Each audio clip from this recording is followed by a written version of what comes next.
The year was 1878, and the unforgiving Dakota Badlands stretched like an ocean of dust and stone beneath the merciless summer sun. 12-year-old Charlotte Miller had been missing for 4 days. 4 days without water, in a land where even the rattlesnakes sought shade. 4 days where temperatures climbed past 100 degrees by mid-morning. The search party had given up hope. Everyone, except for Ezra Blackwood, a half-crow scout who could read stories in the dust that others couldn't see.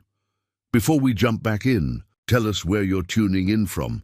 And if this story touches you, make sure you're subscribed, because tomorrow I've saved something extra special for you. What happened in those 4 brutal days would become a testament to human endurance, unlikely friendship, and the remarkable determination of a child who refused to surrender to the wilderness.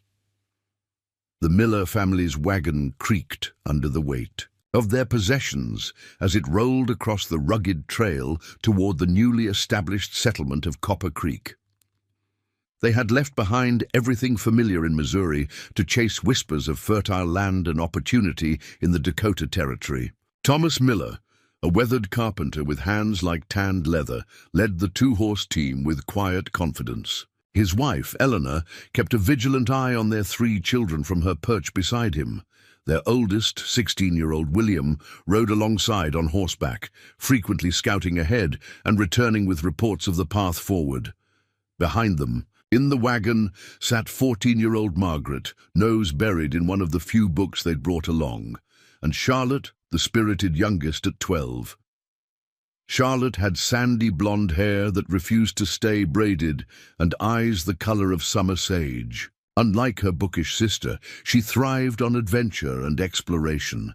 The journey west had been the greatest excitement of her young life, each new valley and river a wonder to behold. Even the hardships, sudden storms, broken axles, and short rations couldn't dampen her enthusiasm. "Papa, how much further to Copper Creek?" Charlotte asked, crawling forward between her parents on the wagon bench. Thomas squinted at the horizon. "If the maps are right, we should reach it by tomorrow afternoon." "That's what you said yesterday," Charlotte said with a sigh that carried no real disappointment. Eleanor smiled. "The territory doesn't care much for our schedules, dear. The land has its own sense of time." As the afternoon sun cast long shadows across the trail, Thomas began looking for a suitable place to make camp. They had entered a region locals called the Badlands, a maze of jagged rock formations, deep gullies, and sparse vegetation that seemed more moonscape than earth. Beautiful in its stark, alien way, but treacherous to the unprepared. "We'll ride ahead and see if there's a flat spot near water," Thomas called to his son. William nodded and nudged his horse into a trot, disappearing around a bend in the trail. The wagon continued its slow progress, wheels occasionally slipping. On loose stones, Charlotte watched the strange land pass by with fascination. Columns of rock rose like castle turrets from the dusty ground. The setting sun painted them in hues of amber and crimson that made them appear to be on fire. Shadows grew longer, deeper, creating shapes that danced at the edge of imagination. "Mama, look at those rocks. They look like giants frozen in time," Charlotte said, pointing at a particularly striking formation. "They do that," Eleanor agreed. "The good Lord certainly had an artist's hand when he shaped this land." William returned just as twilight began to settle over the Badlands. "There's a small spring about half a mile ahead, with enough flat ground for us to camp," he reported. Thomas nodded his approval, and they pressed on, reaching the site as the first stars appeared in the darkening sky. The spring was little more than a trickle emerging from between rocks, but it filled a small pool before disappearing back into the earth, enough for their needs and to water the horses. The family worked together with practiced efficiency, unhitching. The team, gathering what sparse wood they could find for a small fire and preparing a simple supper of beans, salt pork, and cornbread. The night air grew surprisingly cold, a stark contrast to the day's heat. As they sat around the fire after eating, Thomas unfolded his worn map. "We're here," he said, pointing to a spot in the maze of the Badlands. "Copper Creek should be just beyond this ridge to the northwest. What do you think our new home will be like?" Margaret asked, looking up from her book. "Hard work," Thomas replied honestly, "but good land, according to the letters from James Carson. He says the soil is rich near the creek, and there's enough timber for building in the hills." James Carson was Thomas's cousin, who had settled in Copper Creek a year earlier and had written encouraging the Millers to join him. "Will there be other children there?" Charlotte asked. Eleanor nodded. "James wrote that 15 families have settled there since spring. I'm sure there will be children your age." "And a school?" Margaret inquired hopefully. "They're building one," Thomas said, "though it may not be finished yet."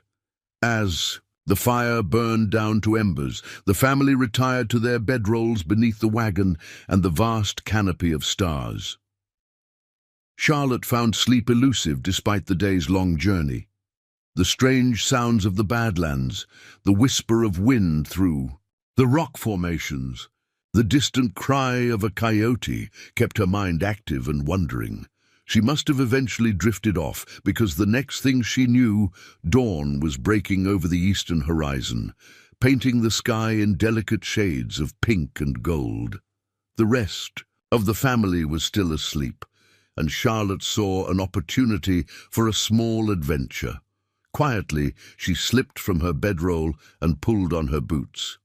She would explore just a little and be back before anyone woke up. Perhaps she might find something interesting to show her sister, or maybe spot a jackrabbit or deer to point out to William later. Charlotte walked toward a ridge that promised a view of the surrounding area. It wasn't far. She could still see the wagon, and the morning air held a pleasant coolness that would soon give way to the day's heat. She climbed carefully, testing each foothold on the loose rock.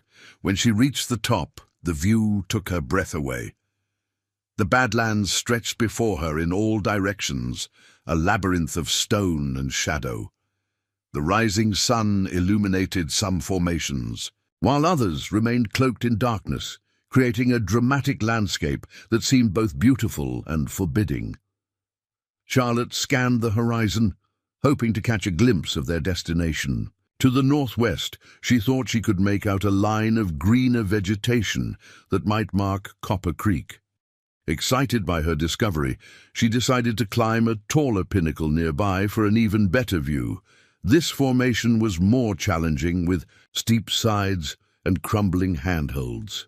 But Charlotte was nimble and fearless, accustomed to climbing trees back in Missouri.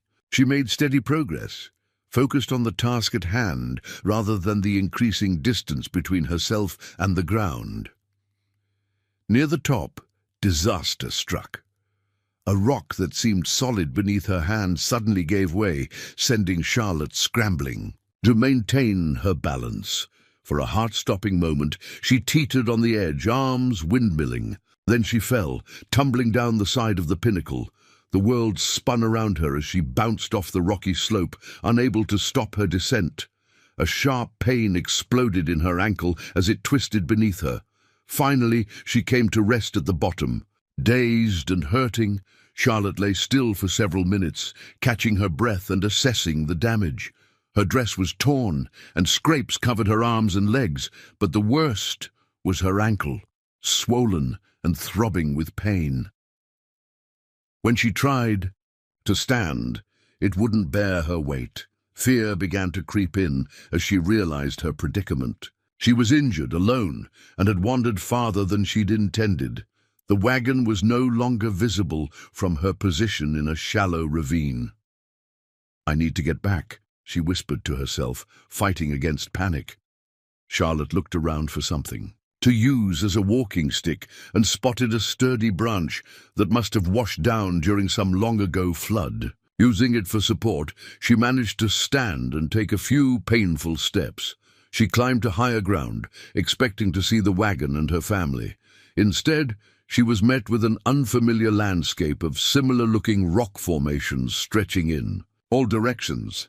In her fall and disorientation, she had lost track of which way she had come. "Hello," she called out, her voice sounding small against the vastness of the Badlands. "Mama! Papa!"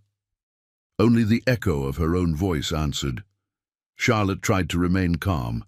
Her father had taught all the children basic wilderness skills during their journey west. "If you get lost," he'd said, "stay put. Moving around just makes you more lost and makes it harder for folks to find you." But staying put wasn't an option.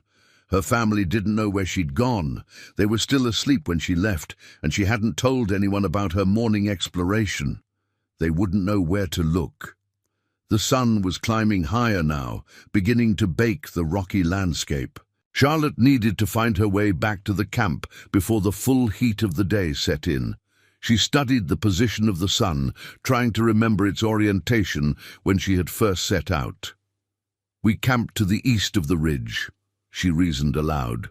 "So, I need to go that way." Using her makeshift walking stick, Charlotte set off in what she hoped was the right direction. Each step sent jolts of pain through her ankle, but she gritted her teeth and continued. The terrain was challenging even for someone uninjured. Loose rocks shifted underfoot, steep gullies appeared without warning, and the sparse vegetation offered little shade from the increasingly hot sun. After what felt like hours, but was probably less than one, Charlotte stopped to rest in the shadow of a large boulder. Her water canteen remained at the camp, and thirst was already becoming a concern. The morning coolness had burned away completely, replaced by scorching heat that seemed to radiate from the rocks themselves. Preparing and narrating this story took us a lot of time, so if you're enjoying it, subscribe to our channel. It means a lot to us. Now back to the story. From her resting spot, Charlotte scanned the horizon again, hoping to spot the wagon, or smoke from the breakfast fire. Nothing but more Badlands as far as she could see. A sinking feeling settled in her stomach. She was well and truly lost. Meanwhile, back at the camp, the Miller family was awakening to start their final day of travel. Eleanor was the first to notice Charlotte's absence. "Thomas!" she called, voice tight with concern. "Charlotte's not in her bedroll." Thomas emerged from behind the wagon, where he'd been checking the horses. "Maybe she's just exploring nearby. You know how she is." But a quick search of the immediate area yielded no sign of their daughter. William mounted his horse for a wider search, while Thomas and Eleanor called Charlotte's name. Margaret stayed at the wagon in case her sister returned. As the morning wore on without any trace of Charlotte, the family's concern grew to alarm. William discovered small boot prints leading toward a ridge, but lost the trail on the rocky ground beyond. "She can't have gone far," Thomas insisted, though worry lined his face. "We'll find her." They delayed their departure, using the day to search instead. Thomas and William widened their search perimeter, while Eleanor and Margaret maintained a signal fire, hoping the smoke would guide Charlotte back if she was lost. By nightfall, there was still no sign of their youngest. The Millers faced the grim decision of whether to continue to Copper Creek, where they might gather more searchers, or remain and keep looking with their limited resources. "We can't leave her out there alone," Eleanor said firmly, tears in her eyes but resolve in her voice. "We'll stay," Thomas agreed. "But at first light, I want William to ride ahead to Copper Creek and bring back help. We need more eyes." None of the family slept much that night, taking turns to keep the fire burning bright. Each startling sound, in the darkness, brought hope that quickly faded. At dawn, William set off for Copper Creek with instructions to return with as many men as he could gather. Thomas and Eleanor resumed their search at first light, leaving Margaret at camp to maintain the signal fire and in case Charlotte found her way back. Unaware of her family's desperate search, Charlotte spent her first night alone in the Badlands, huddled in a small cave-like depression between rocks. Her exploration throughout that first day had only taken her deeper into the maze-like terrain. Exhaustion from pain and thirst had finally forced her to stop as darkness fell. The night had been terrifying. Strange sounds echoed through the rocks, skittering. Creatures, the mournful howl of coyotes, the whisper of wind that sometimes rose to a howl. The temperature dropped dramatically, leaving Charlotte shivering in her thin dress. She had managed to gather a few sticks before nightfall and tried to start a fire as her father had taught her, but without proper kindling or matches, her efforts failed. Sleep came in fitful bursts, interrupted by cold, pain, and fear. When dawn broke on her second day alone, Charlotte was already awake, watching the sky lighten with a mixture of hope and dread. The new day brought light and warmth, but also the realization that she was no closer to finding her family. Thirst had become her most pressing concern. Her mouth felt like cotton, her lips cracked and painful. Charlotte had learned from her father that humans couldn't last long without water, especially in heat like this. "Water flows downhill," she remembered him saying during their journey. "If you're lost and need water, follow the land down." With this in mind, Charlotte began to make her way carefully down the gradual slope of the land, using her walking stick for support. Her injured ankle had stiffened overnight, making each step an exercise in pain management. By mid-morning, the heat had become oppressive again. Charlotte's progress slowed as she frequently needed to rest in whatever patches of shade she could find. Her stomach growled with hunger, but thirst was the more immediate threat. Late in the afternoon of that second day, Charlotte's persistence was rewarded. Following a dry stream bed, she discovered a small seep spring similar to the one her family had camped beside. Water trickled from between rocks, creating a small, muddy pool barely bigger than her two hands together. Charlotte nearly cried with relief. She waited patiently for the muddy water to settle before cupping her hands to drink. The water was warm and had a mineral taste, but it was the sweetest thing she'd ever experienced. She drank slowly, remembering her father's warnings about drinking too much too quickly when dehydrated. After satisfying her immediate thirst, Charlotte soaked her neckerchief in the spring and tied it around her head for cooling. She decided to camp near this precious water source. Using her walking stick, she cleared a small area of the sharpest rocks and gathered what meager plant material she could find to create a softer spot to rest. As the sun began to set on her second day alone, Charlotte tried again to make a fire, this time using the flintstone she always carried in her pocket, a gift from William on her last birthday. After numerous attempts, she managed to create sparks that caught on the driest grass she could find. Carefully nursing the tiny flame, she added progressively larger twigs until she had a small but steady fire.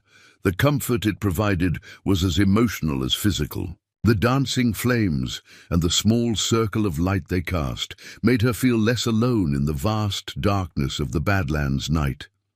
Charlotte tried to keep her spirits up by talking to herself, reciting stories her mother had told her, and singing songs under her breath. But as the second night wore on, fear and despair began to creep in around the edges of her determination. "They'll find me," she whispered into the darkness. "They have to be looking. I just need to stay alive until they do." With that thought, she fed another small branch to her fire and huddled closer to its warmth. In Copper Creek, William Miller arrived just before noon on the second day. His horse lathered from hard riding. The small settlement consisted of about 20 rough-hewn cabins, clustered near a creek that gleamed copper in the sunlight due to the mineral content of its bed. William rode straight to the cabin of James Carson, who was shocked to see his young, a cousin instead of the entire Miller family he'd been expecting. "Charlotte's missing," William explained breathlessly. "Lost in the Badlands. We need men to help search." James immediately took charge, ringing the settlement's bell to gather the community. Within an hour, 12 men had assembled, armed with rifles, water, and supplies for an extended search. Among them was Ezra Blackwood, a half-Crow man who worked as a scout and hunter for the settlement. Ezra stood apart from the others, tall and lean, with long black hair tied back with a leather thong. He listened quietly as William described, where they had last camped and the surrounding terrain. "I know that area," Ezra said when William finished. His voice was deep and measured, each word carefully chosen. "The Badlands are a maze, but they speak to those who know how to listen." James nodded respectfully toward Ezra. "If anyone can find sign of the girl, it's Blackwood. He reads the land better than any man I've met." The search party set out immediately, with William leading them back toward the Miller camp. They rode hard, covering ground quickly, but darkness forced them to make camp while still several hours from their destination. Around the campfire that night, Ezra asked William detailed questions about Charlotte: her size, the boots she wore, her knowledge of survival, her temperament. "She's small for 12, William said, "but she's smart and tough, never cries even when she's hurt. Pa says she's got more grit than sense sometimes." Ezra nodded thoughtfully. "That grit might keep her alive out there. The Badlands take the weak quickly, but sometimes they respect the strong." At first light, the search party continued their journey, reaching the Miller camp by mid-morning of what was now the third day of Charlotte's disappearance. Thomas and Eleanor's faces showed the toll of sleepless nights and constant worry, but hope rekindled at the sight of the search party. Ezra wasted no time. He examined the area around the camp, then followed the faint trail of small boot prints William had discovered on the first day. Where the others had lost the trail on the rocky ground, Ezra continued, his eyes picking up subtle signs invisible to the others: a displaced stone, a broken stem of a drought-resistant plant, the faintest impression in a patch of sand. "She went this way," he said with quiet confidence, pointing toward a series of rocky outcroppings, "and she was moving well at this point, no signs of injury." The search party spread out, following Ezra's lead. By mid-afternoon, he had tracked Charlotte's path to a tall pinnacle. At its base, he crouched down, examining the disturbed ground with intense focus. "She fell here," he announced, his voice tight. "From up there." He pointed to the steep side of the formation. "The ground tells of a hard landing. She was hurt but moved away under her own power." He indicated a new set of tracks, showing a dragging right foot, supported by what appeared to be a makeshift staff. Thomas's face paled. "Is she—" "Alive at this point, yes," Ezra confirmed. "And thinking clearly enough to find something to help her walk. That's a good sign." The trail became more difficult to follow after the fall sight. Charlotte's path became erratic, doubling back in places, suggesting confusion or disorientation. The search party moved slower now, carefully covering each possible route she might have taken. As the sun began to set on the third day, Ezra called a halt. "We need to make camp. In this light, I could miss vital signs." The decision was difficult for the Miller parents to accept, but they understood the wisdom in it. Another night would pass with Charlotte alone in the Badlands. That same evening, Charlotte was huddled by her small fire at the spring she had discovered. Her situation had deteriorated over the course of the day. The spring provided enough water to sustain her, but hunger was now a constant companion. She had tried eating some berries from a small bush growing near the spring, but had spit them out immediately, remembering her father's warnings about unfamiliar plants. Her injured ankle had swollen further despite her efforts to keep it immersed in the cool spring water. The pain had settled into a constant throbbing that spiked whenever she tried to put weight on it. Worst of all, Charlotte was beginning to lose hope. 3 days had passed since she'd wandered away from the wagon. If her family was searching for her, wouldn't they have found her by now? Had they given up, continued on to Copper Creek without her? "No," she said aloud, her voice cracking from disuse and dehydration. "They wouldn't leave. They're still looking." To keep herself focused on survival rather than despair, Charlotte busied herself with improving her small camp. She gathered more Wood for her fire, created a softer bed of grass, and used her knife to cut strips from the hem of her dress to bind her ankle more securely. As night fell, Charlotte found herself talking to the fire as if it were a companion. "We'll be fine," she told the flames. "Someone will come. And if they don't, we'll figure out how to find Copper Creek ourselves." She fed another stick to the fire and watched the sparks rise toward the star-filled sky, clinging to hope as tenacious as she clung to life in this harsh and beautiful wilderness. Dawn broke on the fourth day with a blood-red sky. Ezra Blackwood was already awake, kneeling on a rocky outcrop, watching the sunrise paint the Badlands in crimson and gold. He had risen before the others, seeking the quiet communion with the land that had saved his life many times before. The girl's trail had grown cold yesterday. Too many hard surfaces where her passing left no mark. But Ezra knew the Badlands held secrets for those patient enough to look. He closed his eyes, listening to the whisper of the wind through the stone sentinels. When he opened them again, his gaze had sharpened with purpose. By the time the rest of the search party stirred, Ezra had already picked up Charlotte's trail again, a single strand of sandy blonde hair caught on a thorny bush, the barest scuff on a stone that might have supported a makeshift walking stick. These weren't tracks, as most men understood them, but they were a story written across the landscape for those who knew how to read it. "She went this way," Ezra announced, pointing toward a descending gully. "She's thinking clearly, following the low ground where water might collect." Thomas Miller's exhausted face brightened with hope. "Is she far?" "Can't say," Ezra replied.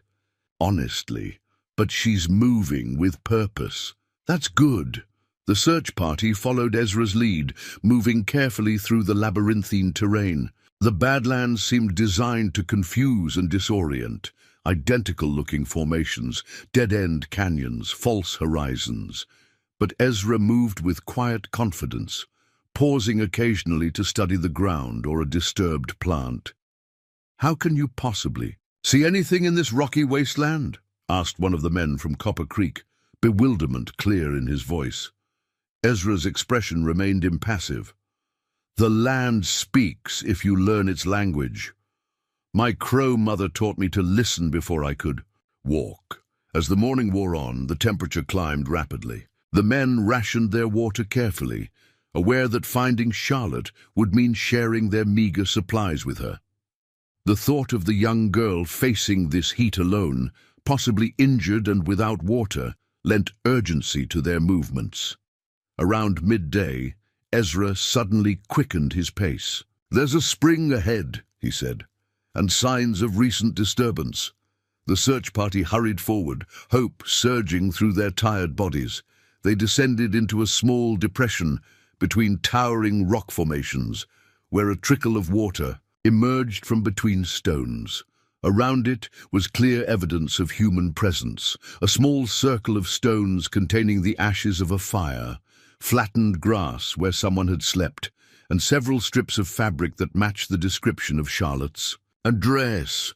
Thomas dropped to his knees beside the campsite, lifting one of the fabric strips with trembling hands. "She was here," he said, voice thick with emotion. "Eleanor made this dress from that bolt of blue calico we traded for in St. Louis." Ezra examined the campsite with methodical precision.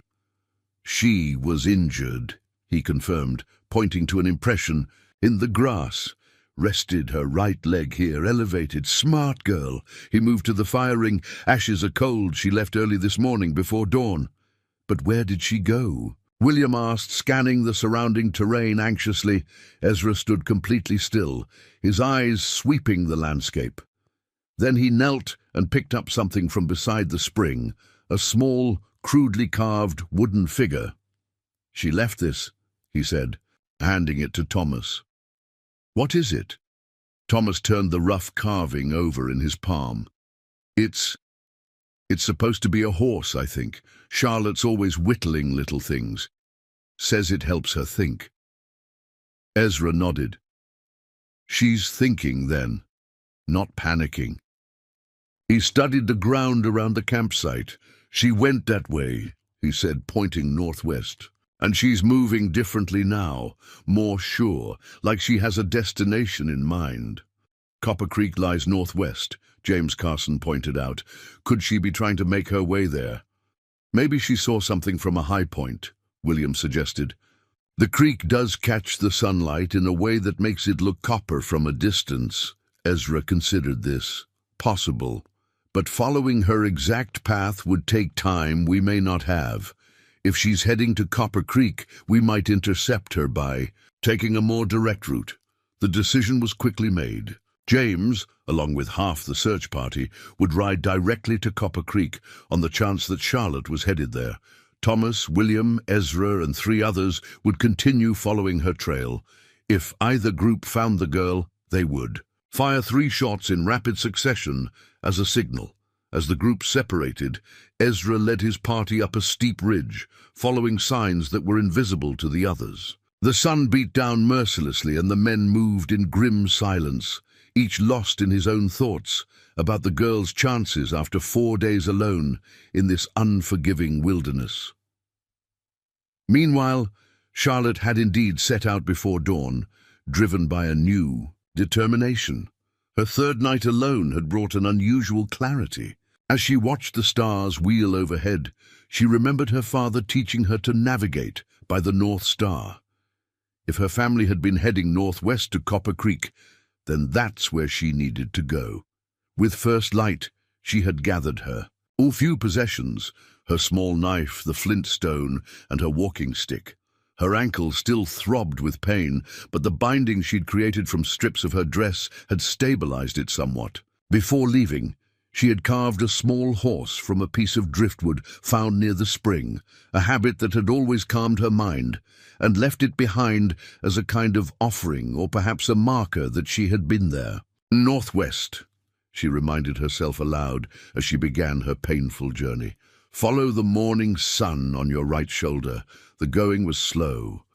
Though her ankle had improved slightly with rest, each step still sent lances of pain up her leg.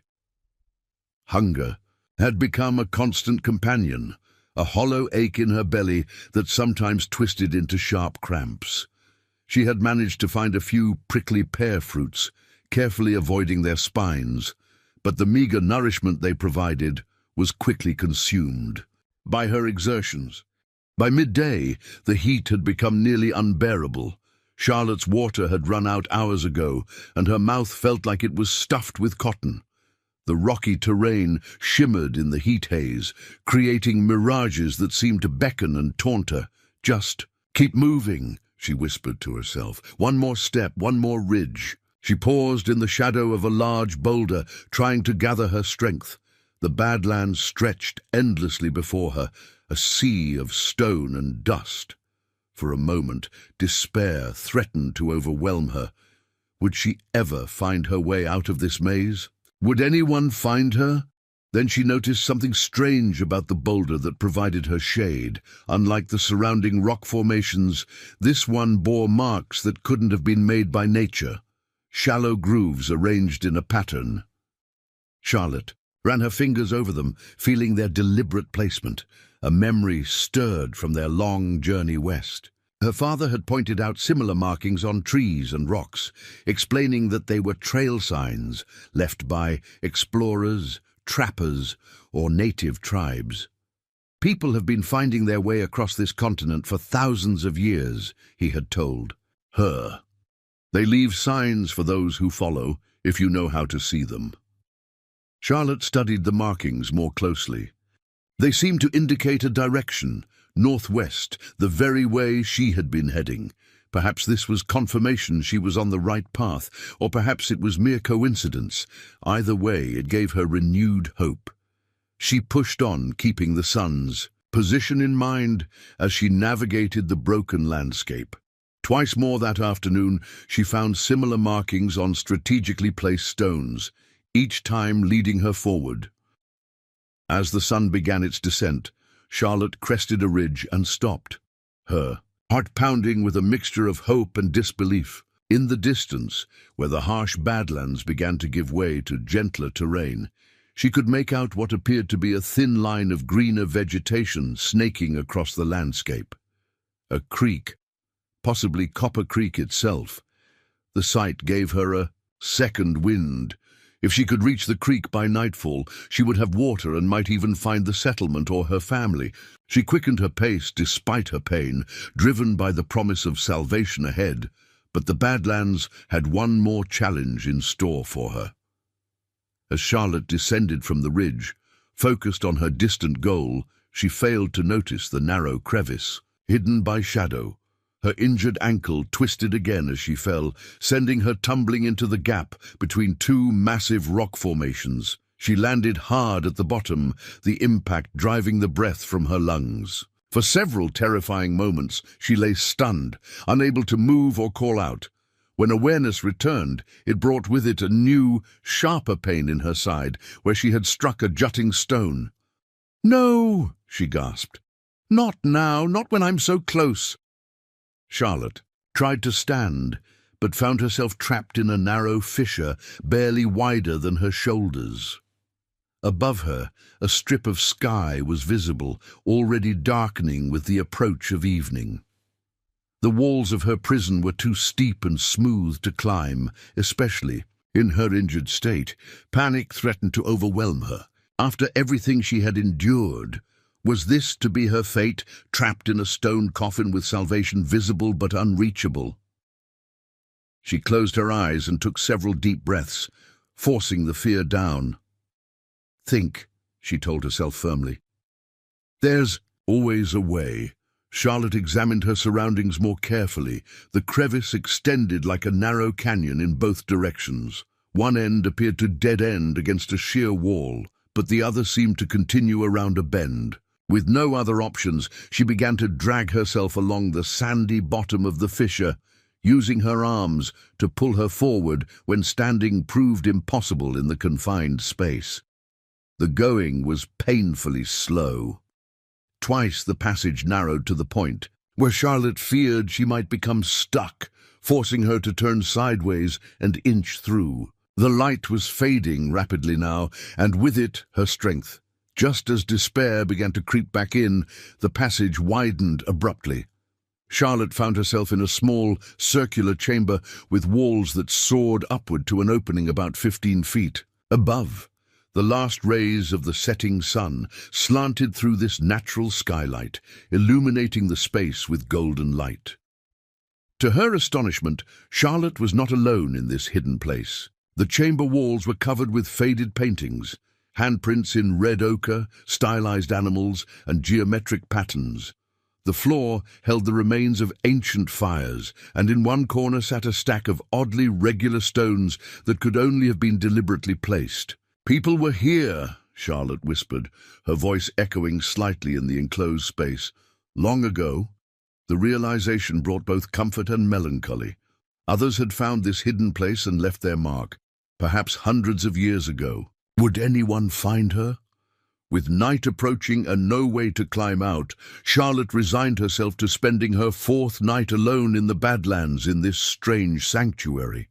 She was too exhausted to continue searching for a way out in the darkness. Using her knife, she scraped together what dry plant material she could find on the chamber floor and used her flint to start a small fire. The flames cast flickering shadows across the ancient paintings, bringing them to a semblance of life. As Charlotte huddled beside the meager warmth, she felt a curious connection to those who had sheltered here before her. They too had faced the harshness of this land, had sought refuge from its extremes, had perhaps looked up at the stars through the same opening above. "I'll find my way out tomorrow," she promised herself, as her eyes grew heavy. Just like they did. Sleep claimed her quickly, the exhaustion of her ordeal finally overwhelming her determination to stay awake. While Charlotte slept in her hidden chamber, Ezra and the search party continued to follow her trail until darkness made further progress impossible. They made camp on a ridge overlooking the lower Badlands, where the first hints of the Creek Valley could be seen in the distance. She was heading in the right direction, Ezra told Thomas as they sat beside their fire. Toward Copper Creek.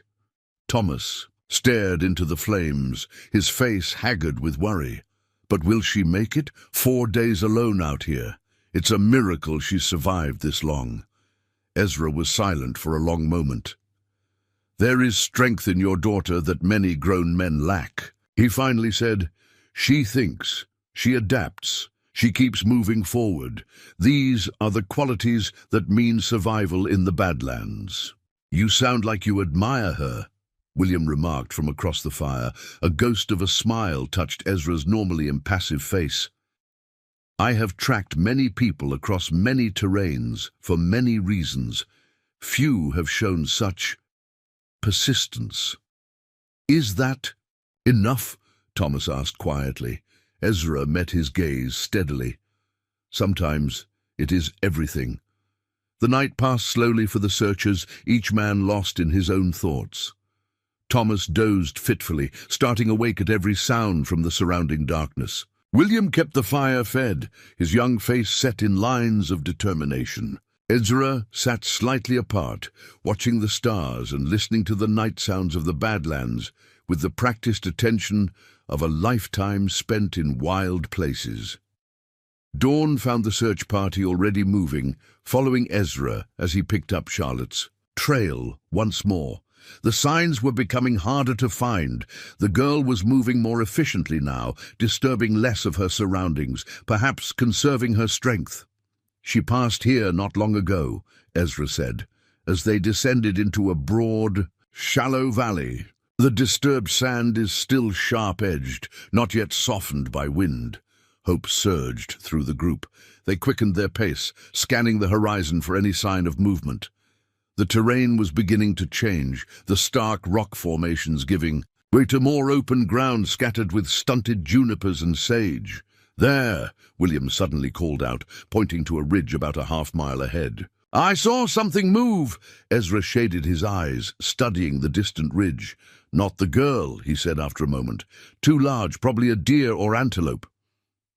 Disappointment settled over the group, but they pressed on, following Ezra's lead as he tracked Charlotte's increasingly faint trail. They crossed a dry streambed, climbed another ridge, descended into yet another rocky valley. It was there that Ezra suddenly stopped, holding up a hand to halt the others.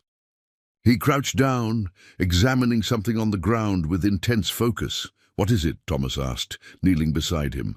Ezra pointed to a disturbed area in the sandy soil. She fell here, recently.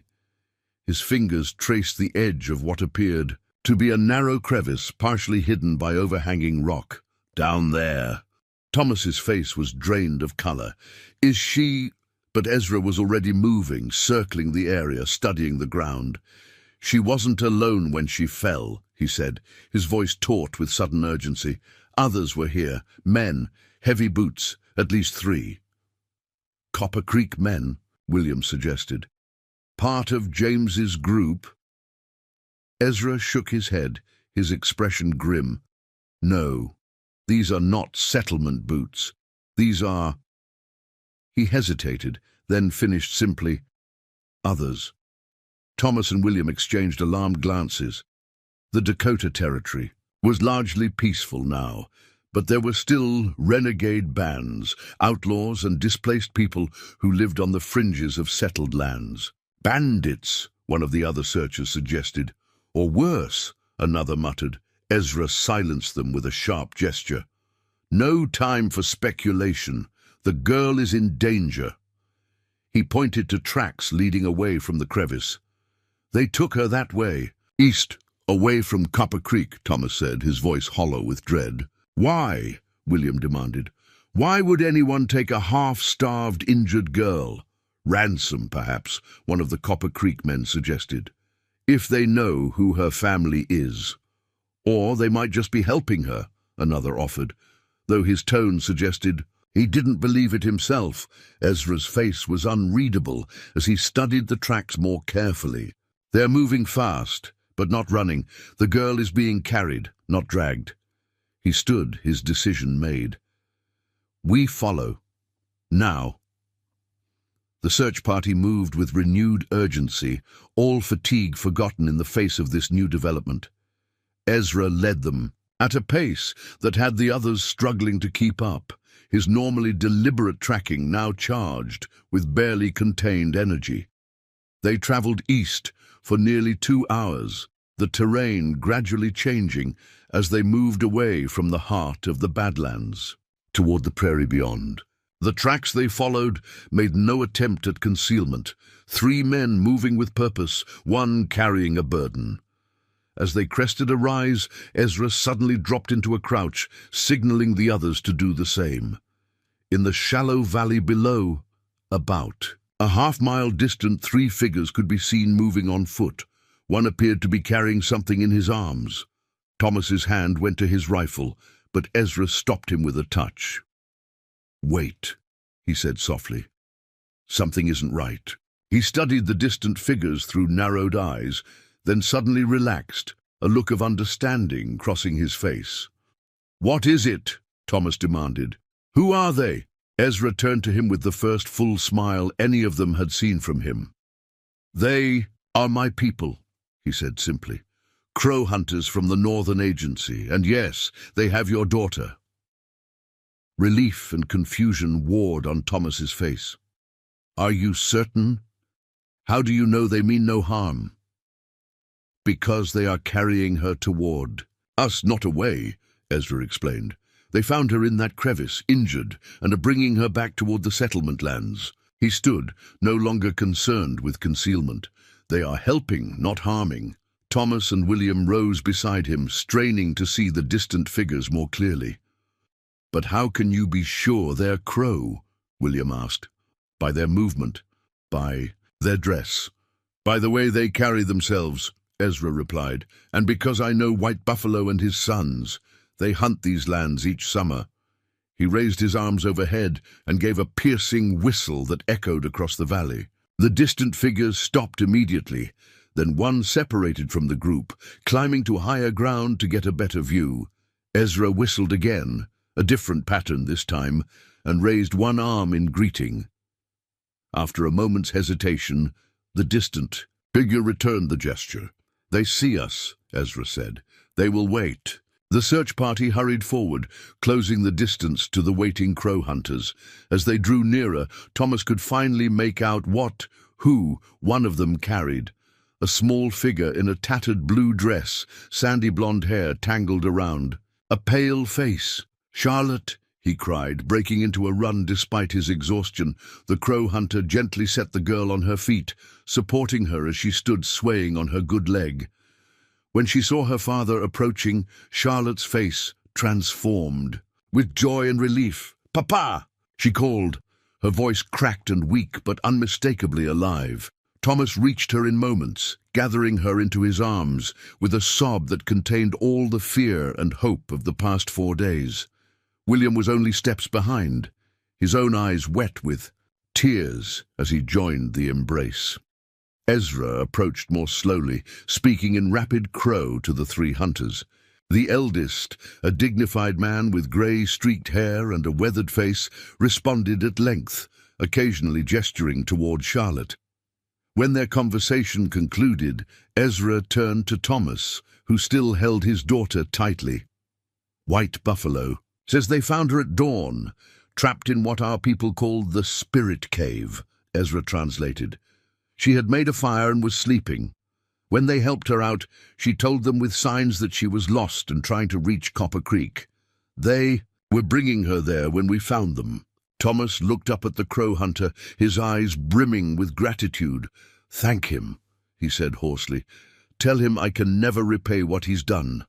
As Ezra translated, White Buffalo smiled and shook his head, speaking again. "He says there is no debt when it comes to children," Ezra explained.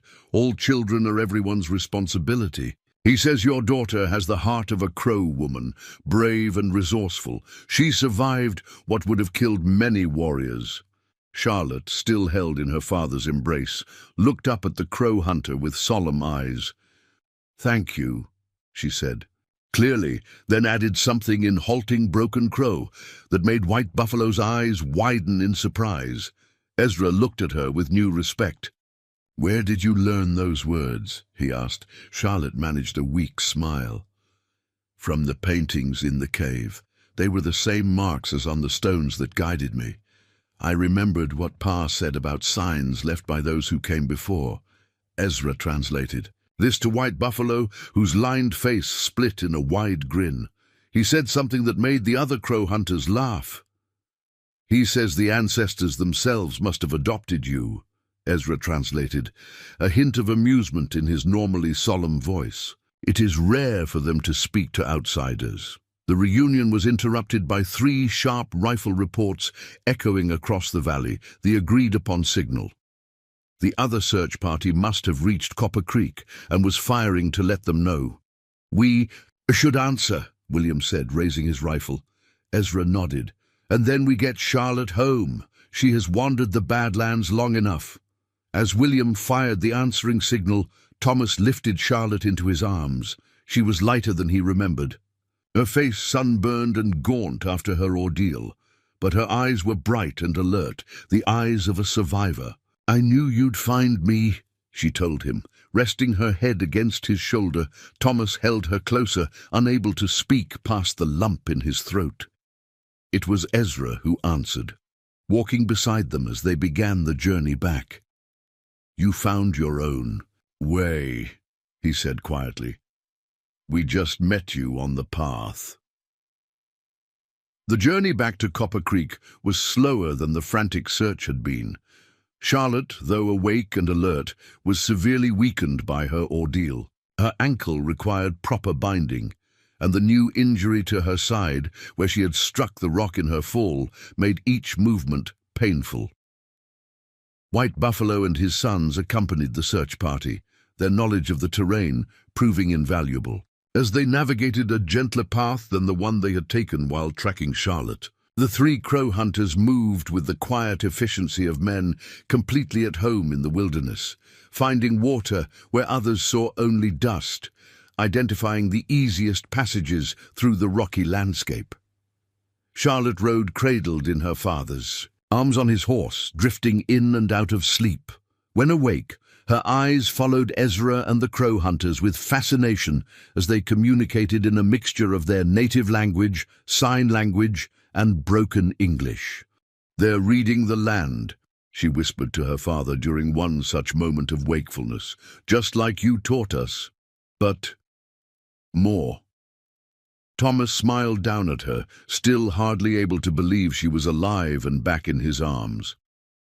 "Some people learn the land from books and maps," he said softly.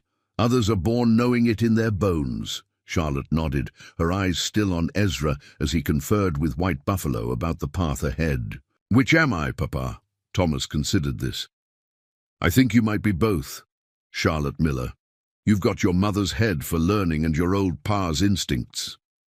He brushed a strand of tangled hair from her forehead.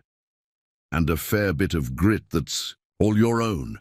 By midday, the landscape began to change more dramatically. The stark, alien beauty of the Badlands gradually gave way to gently rolling prairie dotted with stands of cottonwood and willow that signaled the approach of Copper Creek.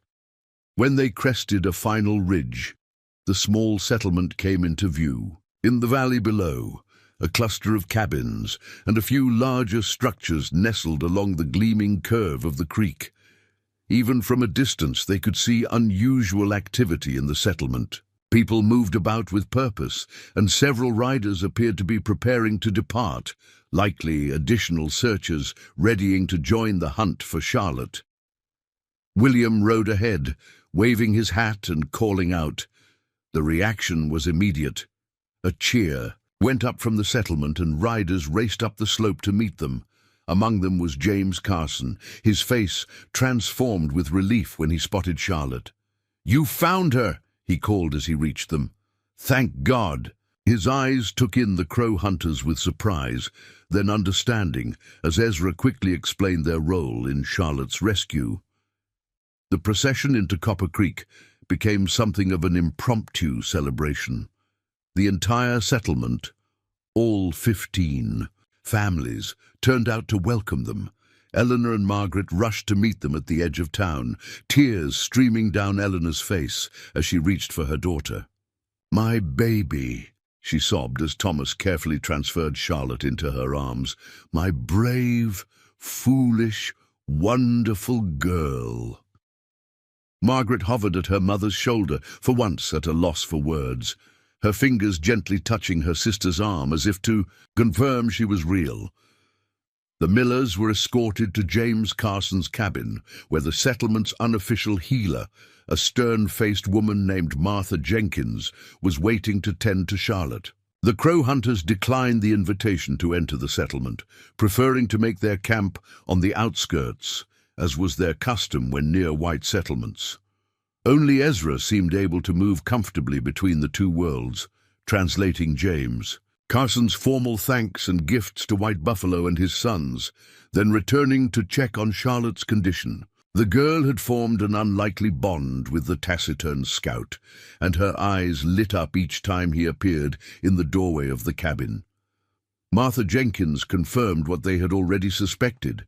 Charlotte was suffering from dehydration, exposure, a severely sprained ankle, and bruised ribs from her fall, but remarkably, she had avoided any life-threatening injuries or illness during her 4 days alone in the Badlands.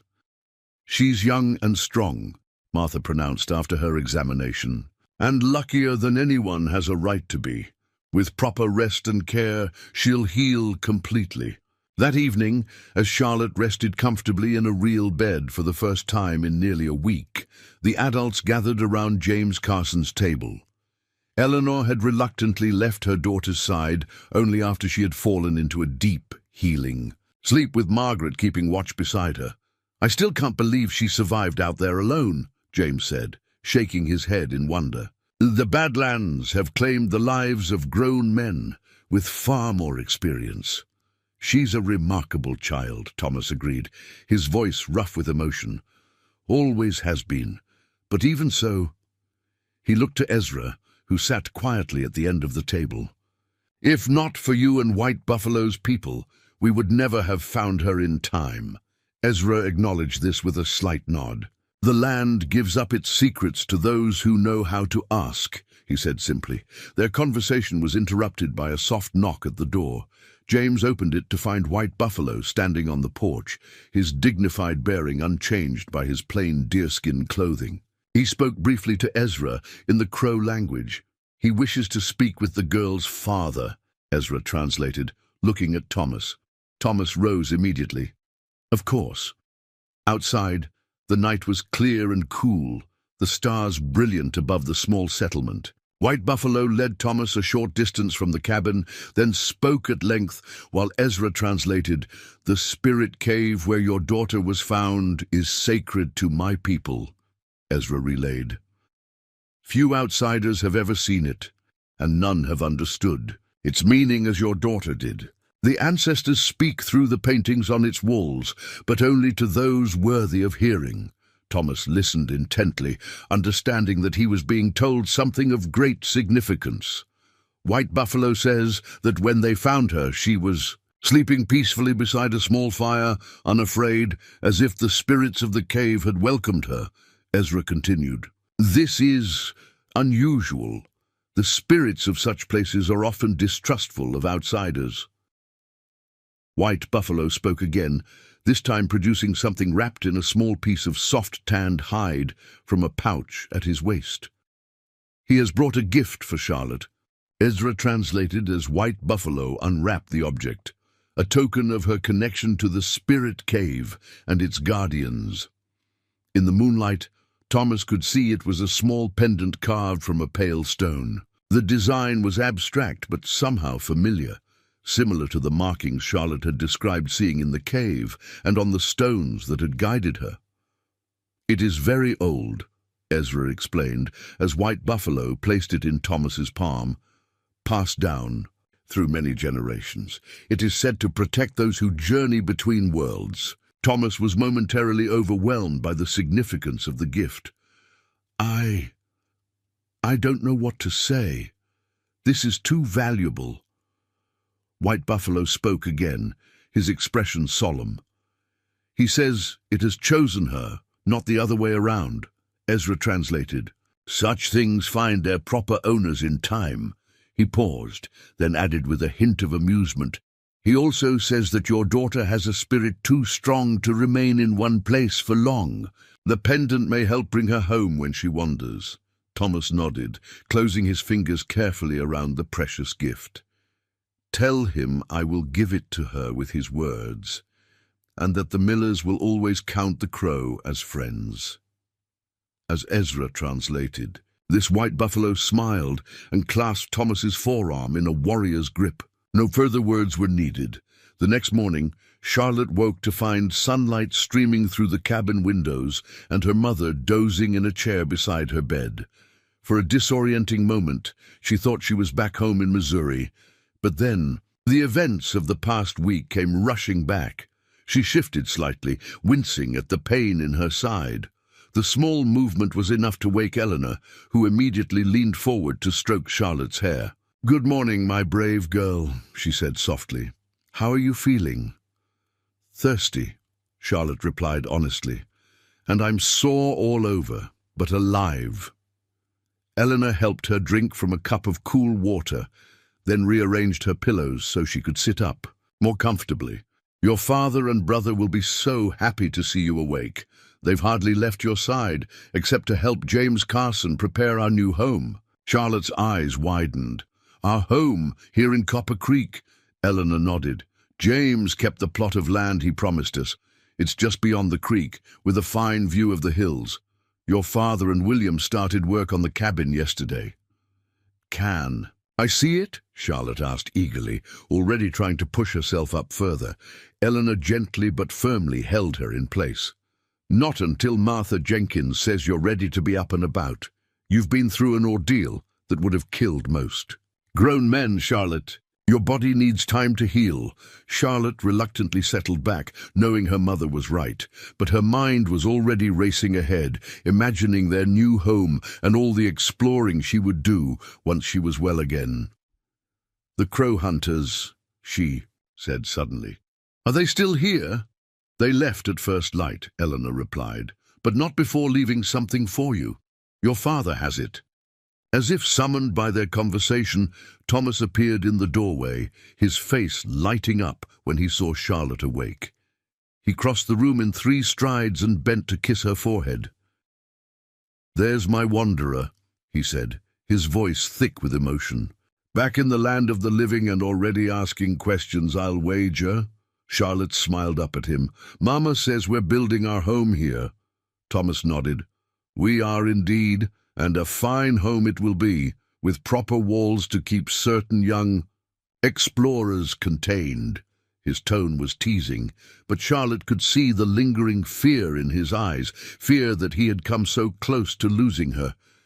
"I'll be more careful next time," she promised solemnly. "Next time?" Eleanor exclaimed. "Charlotte Miller, there will be no next time for wandering off alone." Thomas laughed, the sound easing some of the tension from the room. "Perhaps we should just accept that our daughter has the spirit of an explorer and teach her better ways to indulge it safely." He reached into his pocket and withdrew the small wrapped bundle White Buffalo had given him. "Speaking of your spirit, I have something for you. A gift from White Buffalo." Charlotte's eyes widened as he placed it in her hands. She carefully unwrapped the soft hide covering to reveal the stone pendant. "It's beautiful," she breathed, tracing the carved symbols with her fingertip. "What do the markings mean, White?" "Buffalo said they tell the story of a journey between worlds," Thomas explained. "He said the pendant has chosen you, and that it will help bring you home when you wander." Charlotte looked up at him, her eyes suddenly shimmering with unshed tears. "I did try to come home, Papa. I tried so hard." Thomas gathered her gently in his arms, mindful of her injuries. "I know you did, my brave girl, and you nearly made it on your own." He held her until her tears subsided, then helped her tie the pendant around her neck. The next 2 weeks passed in a blur of activity for the Miller family. Charlotte's strength returned gradually under Martha Jenkins's stern but effective care. Thomas and William, with help from the other men of the settlement, made rapid progress on their cabin. Eleanor and Margaret quickly integrated into the small community, with Eleanor's skill at preserving food and Margaret's ability to teach basic letters, earning them immediate respect. Charlotte, confined to bed or chair for much of this time, chafed at the restrictions, but found an unexpected visitor helped pass the long hours of enforced rest. Ezra Blackwood, to everyone's surprise, took to stopping by the Carson cabin where the Millers were temporarily housed. He would sit quietly beside Charlotte's bed, showing her how to identify different types of tracks in the small patches of dirt he brought, teaching her words in the Crow language, or simply listening as she recounted her time alone in the Badlands. "You read the land well for one so young and untaught," he told her one afternoon, as she described following the course of a dry stream bed to find water. "Many survive by luck, few survive by understanding." "I remembered what Papa taught us," Charlotte said, "about following the land down to find water and using the North Star to navigate." Ezra nodded approvingly. "Good teachings, but you added your own wisdom to them. The carvings you left at your campsite, the horse, that was clever. It told us much about your state of mind." Charlotte looked surprised. "I didn't leave it as a sign. I always carve things when I'm thinking. It helps me sort out my thoughts." "The best signs are often those we leave without meaning to," Ezra replied, with one of his rare smiles. "They speak truth precisely because they are unconsidered." By the end of the second week, Charlotte was finally allowed to leave the cabin, though only in a chair that William carried for her. Her first request was to see their new home. The Miller cabin stood on a gentle rise beyond the creek, just as Eleanor had described. Though still unfinished, its sturdy log walls and proper stone chimney promised comfort and permanence. Thomas had positioned it to capture the morning sun and provide a view of both the settlement and the distant hills. "It's perfect," Charlotte declared, as William set her chair in the shade of a large cottonwood that would shelter the cabin from the worst of the summer heat. "I can see everything from here." "That was the idea," Thomas said dryly. "Keep an eye on our wanderer." But his tone was affectionate, and Charlotte knew the worst of his fear and anger over her misadventure had faded. In its place was a new respect, not just from her father, but from the entire settlement. Word of her survival in the Badlands had spread, and she had become something of a local legend already. The children of Copper Creek, initially shy around the Badlands girl, gradually warmed to her as she regained her strength and began to join in their games, modified to accommodate her still healing ankle. They peppered her with questions about her ordeal, their eyes wide with a mixture of horror and admiration as she described the spirit cave and its ancient paintings. 3 weeks after her rescue, Charlotte was finally able to walk without assistance, though Martha Jenkins still insisted on a cane and frequent rest. The Miller family had moved into their new cabin, though much of the interior finishing work remained to be done. Life was beginning to settle into the rhythms of frontier existence, hard work punctuated by moments of community celebration and quiet family evenings. On a warm evening in early August, as the Millers sat on their new porch watching the sunset paint the western sky in hues of orange and pink, a familiar figure appeared on the path from the settlement. Ezra Blackwood approached with his usual measured stride, something long and wrapped in cloth carried carefully in his hands. "Evening, Blackwood," Thomas called in greeting. "What brings you out of our way?" Ezra nodded a greeting to the family, his eyes coming to rest on Charlotte, who sat with her healing ankle propped on a small stool. "I've brought something for Charlotte," he said, his usually taciturn manner softened slightly. "A gift before I leave." "Leave," Charlotte echoed, unable to keep the disappointment from her voice. "Where are you going?" "North," Ezra replied, "to the Crow Agency for a time, then west toward the mountains before winter comes." He handed her the wrapped object. "Open it," Charlotte carefully unwrapped the cloth to reveal a walking stick unlike any she had seen before. Made from a single piece of ash wood, it was polished to a warm glow and intricately carved along its length with symbols similar to those on her pendant. The handle was shaped to fit a hand comfortably, and the tip was capped with a small piece of metal to prevent wear. "It's beautiful," she breathed, running her fingers over the carvings. "The stick that helped you survive was temporary," Ezra said simply. "This one is meant to last, a proper tool for a pathfinder." The significance of the gift was not lost on Charlotte or her parents. In frontier culture, such a tool was not merely practical but symbolic, an acknowledgement of passage into a new level of responsibility and capability. "I don't know what to say," Charlotte said, looking up at Ezra with genuine emotion. "Thank you seems too small." Ezra shook his head slightly. "No thanks needed between pathfinders. The land speaks to you as it does to me. Different voices, perhaps, but the same language." He turned to Thomas and Eleanor. "Your daughter has a gift. She sees what others miss. Teach her to use it wisely, and she will never truly be lost again." Thomas extended his hand, which Ezra clasped firmly. "We will, and you'll always have a place at our fire when your travels bring you back this way." Ezra nodded, then turned to leave. Charlotte suddenly called after him, "Will you come back to tell me about the mountains?" He paused, looking back at her with that rare, subtle smile. "Perhaps. Or perhaps you will find them yourself someday. The paths are there for those who can see them." With that he continued down the path, his silhouette gradually blending with the gathering dusk until he seemed to become one with the landscape he read so well. Charlotte sat on the porch long after the others had gone inside, her fingers tracing the carvings on her new walking stick as she watched the stars emerge in the darkening sky. The pendant white buffalo had given her rested warm against her skin, a tangible connection to her time in the Badlands. She thought about the spirit cave with its ancient paintings, about White Buffalo and his sons who had found her when all seemed lost, about Ezra, who had tracked her impossible path across the Badlands, different worlds that had briefly intersected with her own, changing her forever. Charlotte Miller had entered the Badlands as a child. She had emerged as something else, not quite an adult, but no longer merely a girl.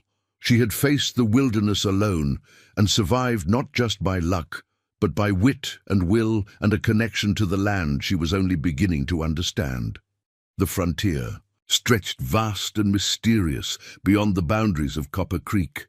Somewhere out there, the mountains Ezra had mentioned rose toward the sky. Somewhere beyond them, other lands, other wonders waited. For now, Charlotte was content to be home, surrounded by her family, healing in body and growing in spirit. But the pendant at her throat and the walking stick in her hand were promises of sorts, reminders that while home was precious, the path always continued onward for those with the courage to follow it. And Charlotte Miller, the girl who had wandered the Badlands for days until a crow scout found her tracks in the dust, knew with quiet certainty that someday, when her ankle was fully healed and her family secure in their new life, she would take up that path again. Wiser now, better prepared, but just as determined to discover what lay beyond the next horizon. 5 years later, summer 1883, the settlement of Copper Creek had grown from a scattered collection of cabins to a proper frontier town. A general store, schoolhouse, church, and even a small hotel now lined what the residents grandly called Main Street. Nearly 40 families called the area home, their farms and ranches spreading outward from the creek that had given the town its name. The Miller homestead had prospered along with the town. Thomas's carpentry skills had been in high demand as the settlement expanded, and the family now lived in a comfortable two-story house that had replaced their original cabin. Eleanor had established a respected position as the settlement's unofficial herbalist, combining traditional remedies with knowledge gleaned from Martha Jenkins and, more surprisingly, from occasional visits from White Buffalo's people. William, now 21, had his own small ranch on adjoining land. Margaret, 19, taught at the new schoolhouse, her childhood love of books having blossomed into a passion for education, and Charlotte, 17 now, had grown into a young woman unlike any other in Copper Creek. Tall and lithe, with the same sandy blonde hair and sage-green eyes, she moved through the world with a quiet confidence born of her experiences. The awkward 12-year-old who had wandered lost in the Badlands was now someone the other settlers turned to when they needed to find stray livestock, locate the best hunting grounds, or navigate the still wild country beyond the settlement's boundaries.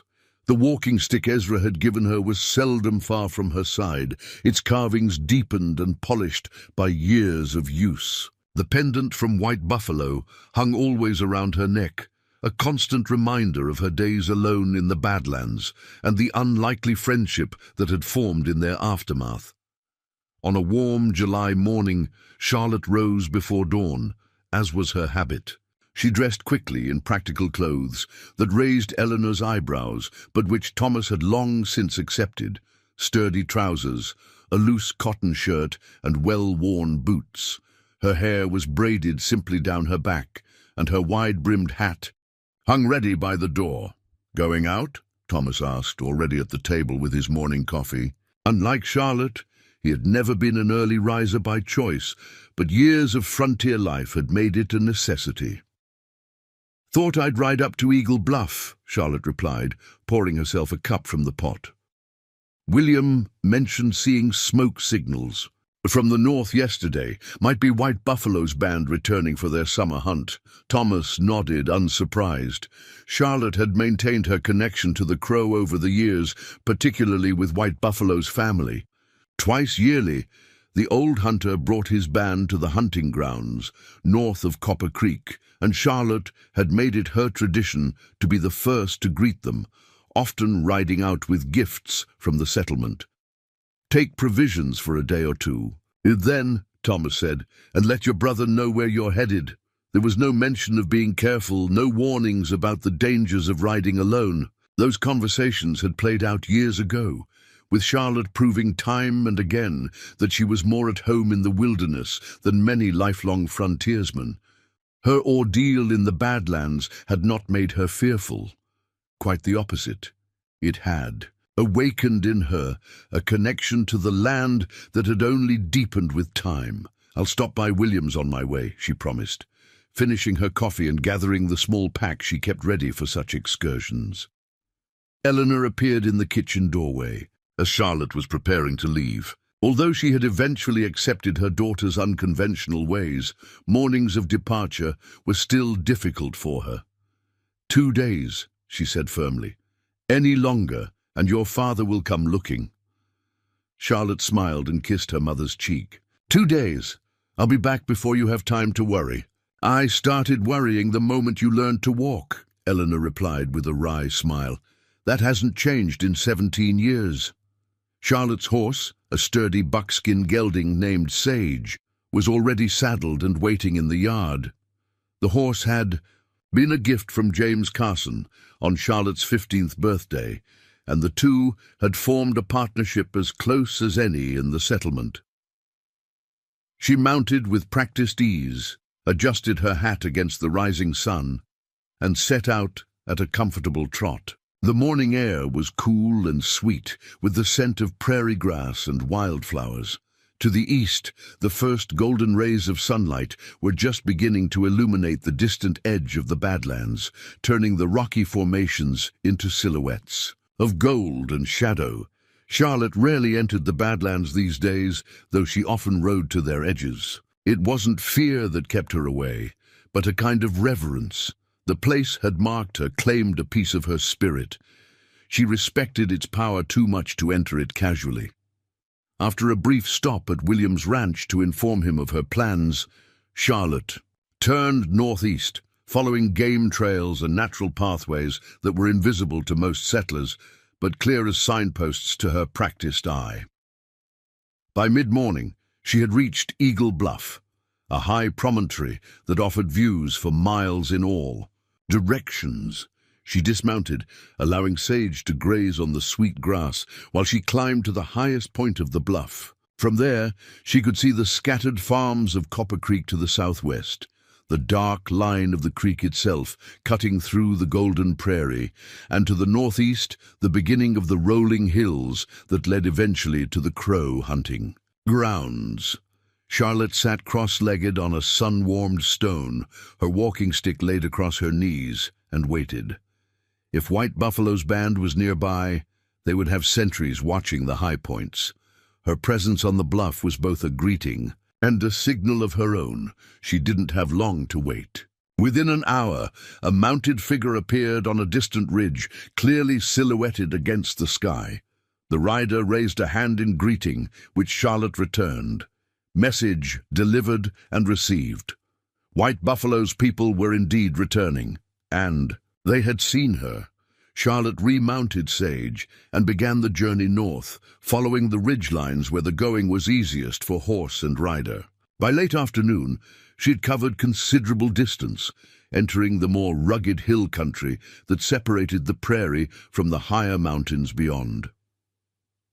As the sun began its westward descent, she spotted the thin column of smoke that signaled a camp. With practiced caution, she approached from downwind, making no effort to conceal her presence, but respecting the protocols she had learned over years of such visits. At the edge of a small clearing beside a spring-fed pond, she halted and waited. Within moments, two mounted crow warriors emerged from the trees on the opposite side. One she recognized immediately, Little Hawk, White Buffalo's youngest son, now a respected hunter in his own right. The other was younger, perhaps 16, with the lanky build of one not yet grown into his full strength.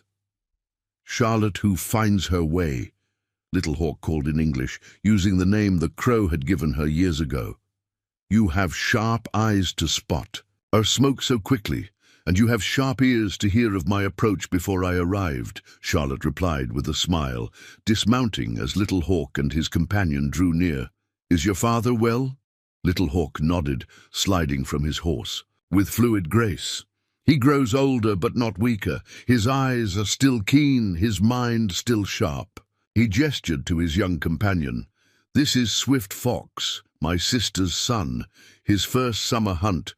Charlotte nodded respectfully to the young man, who regarded her with open curiosity. The stories of the white girl who had survived the Badlands alone had become part of the band's oral tradition, embellished over time, until Charlotte sometimes barely recognized herself in them. My father will be pleased to see you, Little Hawk continued. Come, our camp is just beyond that rise. The crow camp was larger than Charlotte had expected. Nearly 30 lodges arranged in a traditional circle, with horses grazing in a natural corral formed by a bend in a small stream. As they rode in, children stopped their play to stare and point. Women looked up from their work, and several older men emerged from their lodges to watch their approach. White Buffalo waited at the central fire, his tall figure still straight despite his advancing years. His hair was completely silver now, and new lines marked his weathered face, but his eyes were as sharp and knowing as Charlotte remembered. He wore a ceremonial vest over his everyday clothing, a sign of respect for her visit. Charlotte dismounted and approached on foot, her walking stick in hand. She stopped at a respectful distance and waited for White Buffalo to speak first, as was proper. Charlotte, who finds her way, he said in his own language, which she now understood well enough for basic conversation. You honor us with your visit. The honor is mine, grandfather, she replied, using the term of respect he had insisted upon years ago. I bring greetings from my family and from Copper Creek. White Buffalo smiled, gesturing for her to join him by the fire. And how fares the settlement that grows faster than prairie grass after rain? As they sat together, Charlotte gave him news of Copper Creek, New families arriving, crops being planted, buildings being raised. White Buffalo listened with genuine interest, occasionally asking questions about specific people he remembered from previous encounters. When she had finished, he nodded thoughtfully. The land changes. People come and go. This is the way of things. He looked at her directly. And you, Charlotte? How do you fare in this changing world? It was a deeper question than it appeared, and Charlotte took a moment to consider her answer. I stand with a foot in each world, she said finally. Not fully of the settlement, not fully of the wild. Sometimes I feel caught between them. White Buffalo nodded, unsurprised. This is also the way of things for those who walk between worlds. Your pendant? You still wear it? Charlotte pulled it from beneath her shirt, the stones and carvings worn smooth from years of contact with her skin. Good, White Buffalo said. It remembers the path even when you cannot see it clearly. Their conversation was interrupted by the arrival of several women bringing food, a rich stew of fresh game and wild roots, served in wooden bowls with flat bread made from ground seeds. Charlotte ate gratefully, the simple fare more satisfying than the most elaborate meals served in Copper Creek's new hotel. As twilight deepened into night, more of the band gathered around the central fire. Stories were told, some in English for Charlotte's benefit, others in the Crow language that she followed with careful attention. Young children fell asleep in their mothers' laps, while adolescents hung on every word, especially those of their white visitor. Tell us again of the spirit cave, one young girl requested shyly, how you spoke with the ancestors through their paintings. Charlotte smiled, having expected this request. The story of her time in the cave had become a favorite among the children. Of White Buffalo's band, she began the tale describing her fall into the crevice, her discovery of the hidden chamber, and the night she had spent surrounded by the ancient paintings that seemed alive in the firelight. As always, she was careful not to exaggerate or romanticize. The truth was powerful enough without embellishment, but she did emphasize what the experience had taught her. About listening to the land, about finding strength in solitude, about recognizing the wisdom of those who had come before. When she finished, Little Hawk spoke up from his place across the fire. The cave has been silent since your visit, he said, surprising her. My father and I have gone there each year, but the ancestors speak no more through the walls. Charlotte looked to White Buffalo for explanation, but the old man merely shrugged, his expression enigmatic. Perhaps they said all they needed to say, he suggested, or perhaps they wait for the right listener to return. The conversation shifted to other topics as the night deepened. Eventually, most of the band retired to their lodges, leaving only Charlotte, White Buffalo, and a few of the older men by the fire. You did not come only to bring greetings, White Buffalo said when they were relatively alone. It wasn't a question. Charlotte nodded, reaching into her pack to withdraw a carefully folded piece of paper. Surveyors have been seen south of Copper Creek, she said, unfolding the rough map she had drawn. Men from the railroad measuring and marking the land. White Buffalo's expression remained neutral, but she saw the understanding in his eyes. The story of the Iron Road cutting across traditional territories was not a new one. Other bands had already been displaced by its relentless advance. How long? He asked simply. A year, maybe two, before construction begins in our area, Charlotte replied honestly. But the hunting grounds north of here should remain untouched for longer. The mountains make the passage too difficult. White Buffalo studied her map in silence, his finger tracing the lines she had drawn to show the likely route of the railroad. Finally, he refolded it and handed it back to her. Thank you for this truth, Charlotte, who finds her way, he said formally. Many would hide such knowledge from us until the iron horses were already thundering across the land. Your friendship has meant too much to my family, to me, for anything less than honesty, Charlotte replied. And she hesitated, then, Continued, "There's more. Ezra Blackwood returned to Copper Creek last month." White Buffalo's eyebrows rose slightly at this news. "The scout has been gone for many seasons." 3 years, Charlotte confirmed. "He's been working for the army as a guide in the mountains to the west. But he's come back now, and he brings news that concerns your people." She went on to explain what Ezra had told her, that the government was considering new boundaries for the Crow Reservation, boundaries that would exclude some of the traditional hunting grounds, including those near Copper Creek. White Buffalo listened without interruption, his weathered face revealing nothing of his thoughts. When Charlotte finished, he remained silent for so long that she wondered if she had overstepped by bringing such troubling news. Finally, he spoke. "The winds of change blow stronger with each season. We have felt them for many winters." He looked at her directly. "But we are still here. We adapt, we endure. This is what it means to be a crow." He reached out and placed his hand over the pendant she wore. "You understand this better than most whites, to bend without breaking, to find new paths when old ones are blocked." Charlotte nodded, touched by his words and the implicit trust they conveyed. "Ezra suggested I warn you. He thinks there may be time to petition for the hunting grounds to be included in the new boundaries if your leaders act quickly." "Blackwood has always been a true friend to my people," White Buffalo acknowledged. "Where is he now?" "He's taken work as a guide for a government survey team," Charlotte explained. "He's using the position to learn more about their plans. He said to tell you he would meet with any of your leaders who wish to discuss the matter further." The old man nodded thoughtfully. "I will send word to our chief. These matters require careful consideration by wiser heads than mine." He looked at her with sudden intensity. "But you have done a great service by bringing this warning, Charlotte. A service that will not be forgotten." The conversation turned to more practical matters then. Exactly which territories might be affected, who among the Crow leadership might be most receptive to Ezra's information, how best to approach the government representatives. It was well past midnight when they finally concluded, both weary but satisfied, that they had done what they could for now. White Buffalo's daughter had prepared a sleeping place for Charlotte in her own lodge. As Charlotte settled onto the comfortable buffalo robes, more tired than she had realized, the older woman hesitated at the entrance.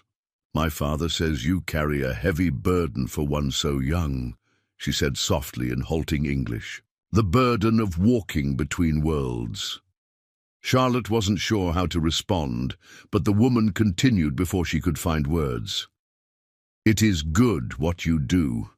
Bridge builders are few, and the rivers are wide."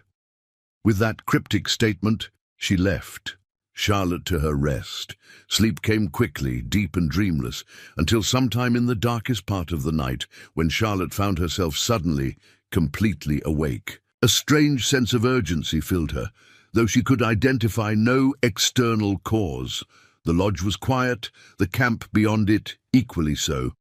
She sat up, reaching instinctively for her walking stick. As her fingers touched the carved wood, a shiver ran through her that had nothing to do with the cool night air. Without consciously deciding to do so, she found herself pulling on her boots and slipping silently from the lodge. The camp was still, the fires burned down to glowing embers. Even the night sentries were invisible in the darkness, though Charlotte knew they were there, watching. The sky above was magnificent, a vast bowl of stars, with the pale ribbon of the Milky Way stretching from horizon to horizon. Charlotte stood motionless, listening not with her ears, but with some deeper sense. The pendant at her throat seemed warm against her skin, almost vibrating with an energy she couldn't explain. A gentle touch on her arm nearly made her cry out. She turned to find White Buffalo beside her, his eyes reflecting the starlight. "You feel it too," he said, his voice barely above a whisper. Charlotte nodded, unable to articulate exactly what. It was, only that something was calling to her, pulling at her consciousness like a hook in deep water. "The spirit cave awakens," White Buffalo continued. "It calls to those who have heard its voice before." Charlotte felt a chill that had nothing to do with the night air. "But the cave is days from here, in the heart of the Badlands." White Buffalo's expression was solemn, but unsurprised. Distance means little to the old powers. They reach out across the land when need arises. "What need?" Charlotte asked, struggling to understand. "What could the cave possibly want from me?" The old man shook his head slightly. "That I cannot say. The ancestors speak clearly only to those they have chosen." He looked at her intently. "But I believe you must answer this call, Charlotte who finds her way. The path is opening before you once again." Charlotte looked up at the star-filled sky, then out toward the eastern horizon where, far beyond sight, the Badlands waited in darkness. The pendant seemed to pulse against her skin, and her walking stick felt alive in her hand, the carvings shifting beneath her fingers like a language she was on the verge of understanding. "I'll leave at first light," she said, the decision crystallizing, even as she spoke the words. "If I ride hard, I can reach the edge of the Badlands by nightfall tomorrow." White Buffalo nodded, as if her response was exactly what he had expected. "I would send Little Hawk with you, but this journey is yours alone to make." "I understand," Charlotte said, and she did. Whatever was calling to her from the spirit cave was meant for her alone, just as her first encounter with it had been. She stood beneath the vast night sky, with the old crow hunter beside her. Charlotte felt a strange mixture of apprehension and anticipation. 5 years ago, she had entered the Badlands as a lost child, and emerged forever changed. Now something was drawing her back, and though she couldn't name the reason, she knew with bone-deep certainty that she must answer the call. The path was opening before her once again, leading back to where her journey had truly begun. In the heart of the Badlands, in a cave of ancient memories, where the boundary between worlds grew thin enough to cross. Dawn painted the eastern sky in ribbons of gold and crimson as Charlotte prepared to depart. White Buffalo's people were already awake, the camp alive with the quiet industry of a band accustomed to moving with the seasons. Children carried water, women tended cooking fires, men checked weapons and horses in preparation for the days. And Charlotte had explained her intentions to White Buffalo at first light. The old man had listened without surprise, as if her decision to return to the Badlands had been inevitable. He had summoned Little Hawk to join their conversation, speaking rapidly in their native tongue before turning back to Charlotte. "Little Hawk will ride with you to the edge of the Badlands," White Buffalo said, his tone making it clear this was not a suggestion. "From there, you must continue alone, but he will wait for your return." Charlotte started to protest that she needed no escort, but something in the old man's expression stopped her. This was not about her abilities, which he respected, but about something deeper, protocol perhaps, or a sense of responsibility to her family. "Thank you," she said instead. "I would welcome his company on the journey." White Buffalo nodded, satisfied. He reached into a pouch at his waist and withdrew a small object wrapped in soft hide. "Take this," he said, placing it in her palm. "It has been in my family since before my grandfather's time." Charlotte unwrapped the gift carefully to reveal a small stone carving, worn smooth by generations of handling. It depicted a bird in flight, its wings outstretched, captured in a moment of soaring freedom. The craftsmanship was exquisite. The stone itself a deep green that caught the morning light. "It is beautiful," she said softly, "but I cannot take something so precious." White Buffalo closed her fingers around the carving. "You do not take, I give. The hawk sees what others cannot, flies between earth and sky as you walk between worlds. It will help guide your return when your business in the spirit cave is complete." Charlotte understood then that the gift was not merely a token of friendship, but a talisman of protection. She tucked it carefully into the inner pocket of her vest, next to her heart. "I will treasure it," she promised. White Buffalo's daughter approached with a bundle of food for their journey, pemmican, dried berries and flatbread that would sustain them for several days. Little Hawk was already waiting with the horses, his expression impassive, but his eyes alert and watchful. As Charlotte prepared to mount, White Buffalo placed a hand on her shoulder. "Remember," he said, his voice low so that only she could hear, "the cave speaks in riddles and shadows. Listen with more than your ears. See with more than your eyes." Charlotte nodded, the pendant warm against her skin as if responding to his words. With a final gesture of farewell to the gathered band, she swung into Sage's saddle and turned the horse's head eastward toward the distant Badlands. Little Hawk fell beside her, his own mount moving with the easy grace of an animal born to the prairie. They rode in companionable silence for the first few hours, covering ground quickly while the day was still cool. Little Hawk set a pace that respected both horses' endurance while making good time across the rolling grasslands. By midday, they had reached a small creek where they paused to rest the horses and eat some of the provisions White Buffalo's daughter had prepared. "You are quiet today," Little Hawk observed as they sat in the shade of a lone cottonwood. It was not a criticism, merely an observation. Charlotte looked east, where the first hazy outlines of the Badlands were just visible on the horizon. "I'm trying to understand what's happening," she admitted. "Why would the cave call to me after all this time?" Little Hawk considered this as he chewed a strip of dried meat. "My father believes the old powers stir when change comes to the land," he said eventually. "Perhaps what you bring, news of the Iron Road, of new boundaries, has awakened something that sleeps in the deep places." It was a thoughtful suggestion, and one Charlotte had not considered. "You think the cave itself might be threatened by the coming changes?" Little Hawk shrugged slightly. "The cave has stood for more generations than anyone can count. It will remain long after the Iron Road rusts away, but what it guards, what it remembers." He trailed off, looking toward the distant Badlands. "Some things are not meant to be disturbed by the noise and rush of the white man's world."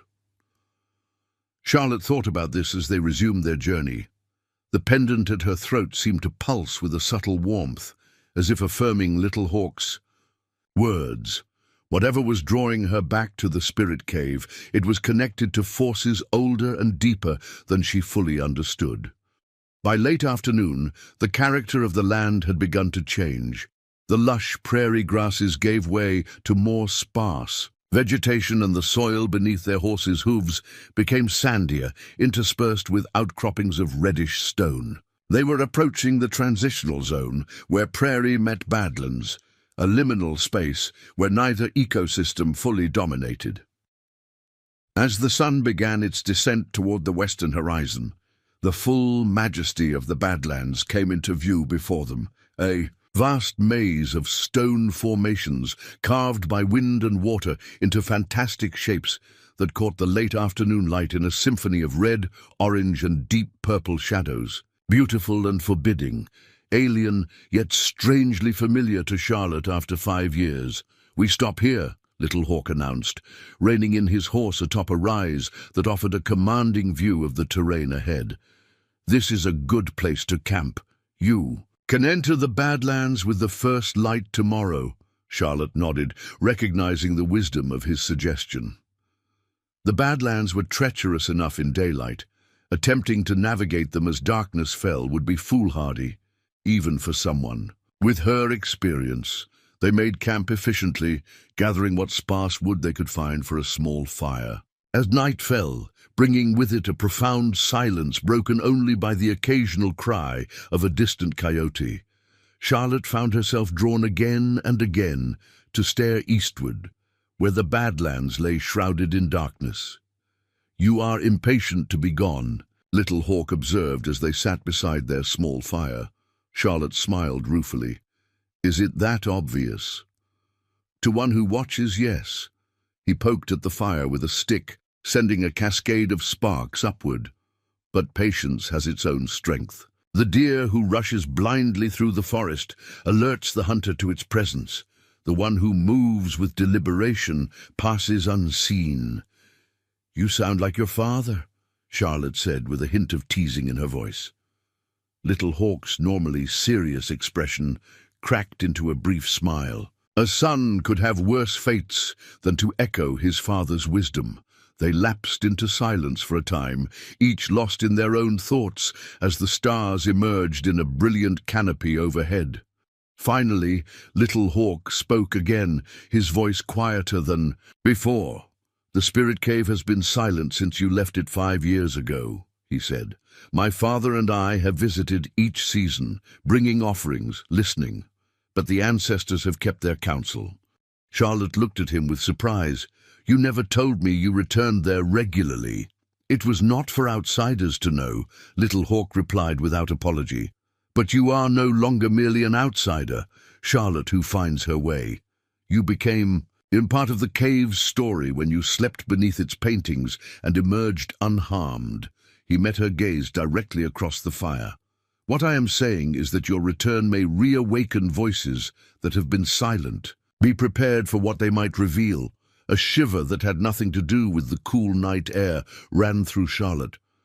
And if I'm not ready to hear what they have to say, Little Hawk's expression was solemn. The ancestors do not speak to those who cannot bear their truths. If you are called, you are ready. With those words hanging in the night air between them, they settled into their bedrolls. Charlotte lay awake for a long time, watching the stars wheel overhead and listening to the profound silence of the land. The pendant at her throat pulsed with a gentle warmth, like a heartbeat not her own, and the hawk carving in her pocket seemed to carry its own subtle weight, as if somehow heavier than its physical form would suggest. Sleep, when it finally came, brought dreams of the cave, not as she had seen it 5 years ago, but deeper, vaster, its walls alive with paintings that moved and shifted in the flickering light of an unseen fire. Voices murmured just beyond the edge of comprehension, speaking in a language both utterly foreign and hauntingly familiar. She woke before dawn, the dream images fading but leaving behind a sense of urgency that propelled her from her bedroll. The eastern horizon was just beginning to lighten, the stars fading as the first hint of day approached. Little Hawk was already awake, tending a small fire where coffee brewed in a battered pot. You dreamed, he said simply, handing her a tin cup of the strong black coffee. It wasn't a question, but Charlotte nodded anyway, wrapping her hands around the warm cup. The cave is waiting, she said, surprised by the certainty in her own voice. They broke camp quickly, loading their few supplies onto the horses. When Charlotte was ready to depart, Little Hawk took something from his saddlebag and handed it to her, a small leather pouch on a cord. Tobacco and sage, he explained, as she examined it. An offering for the ancestors. Place it near the entrance of the cave before you enter. Charlotte hung the pouch around her neck alongside her pendant. How long should I wait for your return? 3 days, Charlotte replied after a moment's consideration. If I haven't returned by the dawn of the 4th day, I will find White, Buffalo, Little Hawk finished for her, and he will know what to do. They clasped forearms in the warrior's grip that White Buffalo had taught her years ago, a gesture of respect between equals. Then Charlotte turned Sage toward the east and urged him forward into the first outlying formations of the Badlands. The terrain changed rapidly as she ventured deeper. The relatively open landscape gave way to a maze of gullies, ravines, and towering stone pillars. Charlotte navigated with the confidence of one who had studied the land carefully, choosing paths that accommodated Sage's sure-footed but cautious nature. By mid-morning, the sun had risen high enough to banish the shadows from all but the deepest ravines. The heat was building, the stone around her radiating warmth like a baker's oven. Charlotte paused frequently to allow Sage to rest in whatever patches of shade they could find, conserving both their strength for the journey ahead. She knew the approximate location of the spirit cave from her conversations with Ezra over the years. The scout had mapped the area meticulously during his time in the territory, marking the cave's location more out of respect for its significance to the Crow than for any practical purpose. But finding it would still be challenging. The Badlands were a place of deceptive distances and confusing landmarks. As noon approached, Charlotte reached a high ridge that offered a panoramic view of the surrounding terrain. From this vantage point, she could see how the land folded and buckled, creating the labyrinthine landscape that had once nearly claimed her life. The memory of those desperate days alone, injured and lost, rose unbidden in her mind.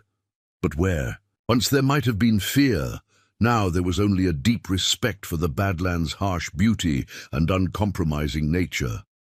This place had shaped her as surely as any human teacher, had forced her to find reserves of strength and wisdom she hadn't known she possessed. "I've returned," she said aloud, her voice small against the vast silence.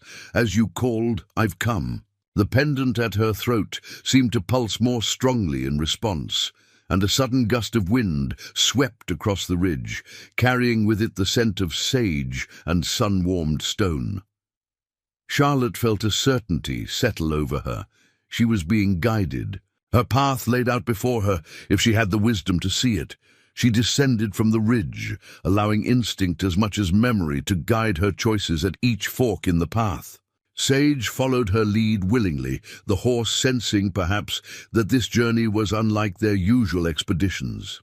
By mid-afternoon, they had reached a region of particularly dramatic stone formations, tall spires and balanced rocks that seemed to defy gravity. Charlotte reined in, a sudden recognition flooding through her.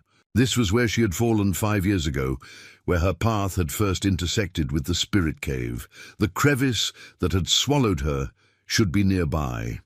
She dismounted, securing Sage's reins to a sturdy juniper that had somehow found purchase. In the rocky soil, with her walking stick in hand, she moved carefully among the stone formations, searching for the narrow gap that had changed the course of her life. It was both easier and harder to find than she had expected. Easier because her body seemed to remember the way, her feet carrying her unerringly toward the spot. Harder because the landscape had changed, as all things in the Badlands changed, with wind and water constantly reshaping the terrain.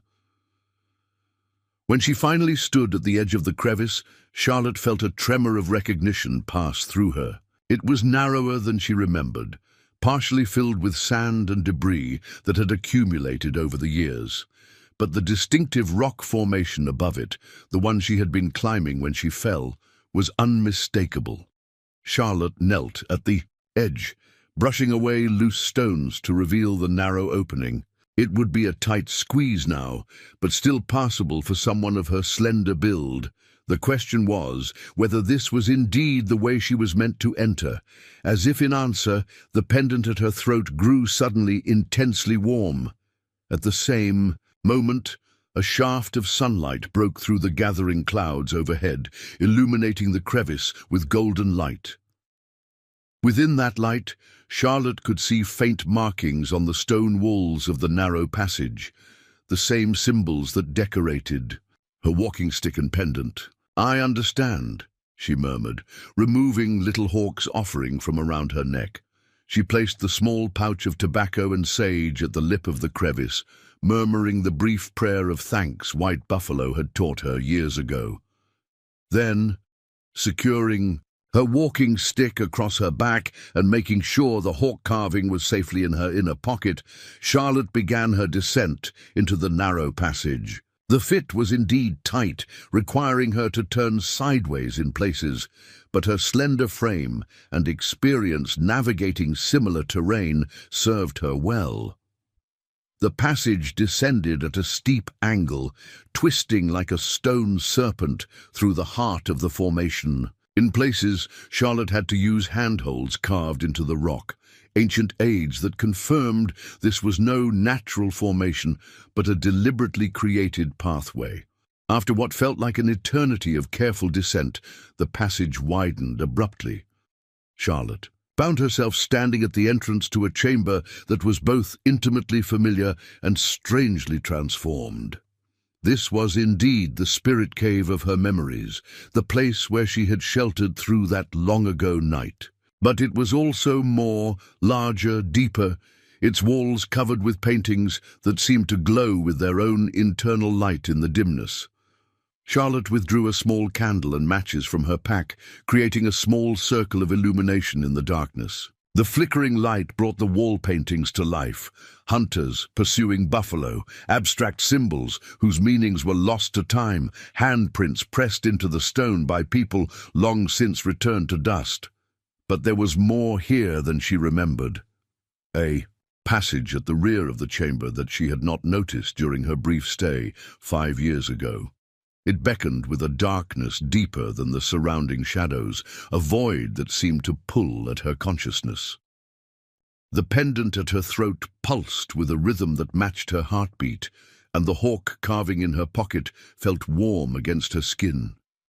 Charlotte took a deep breath, steadying herself against the strange disorientation that threatened to overwhelm her senses. "I am here," she said aloud, her voice echoing slightly in the enclosed space. "I have answered your call." For a long moment, nothing happened. The cave remained silent, but for the soft sound of her own breathing and the distant drip of water from unseen depths. Then, so gradually that she almost missed it, the quality of the darkness began to change. A faint luminescence appeared on the walls, emanating not from her candle, but from the pigments of the paintings themselves.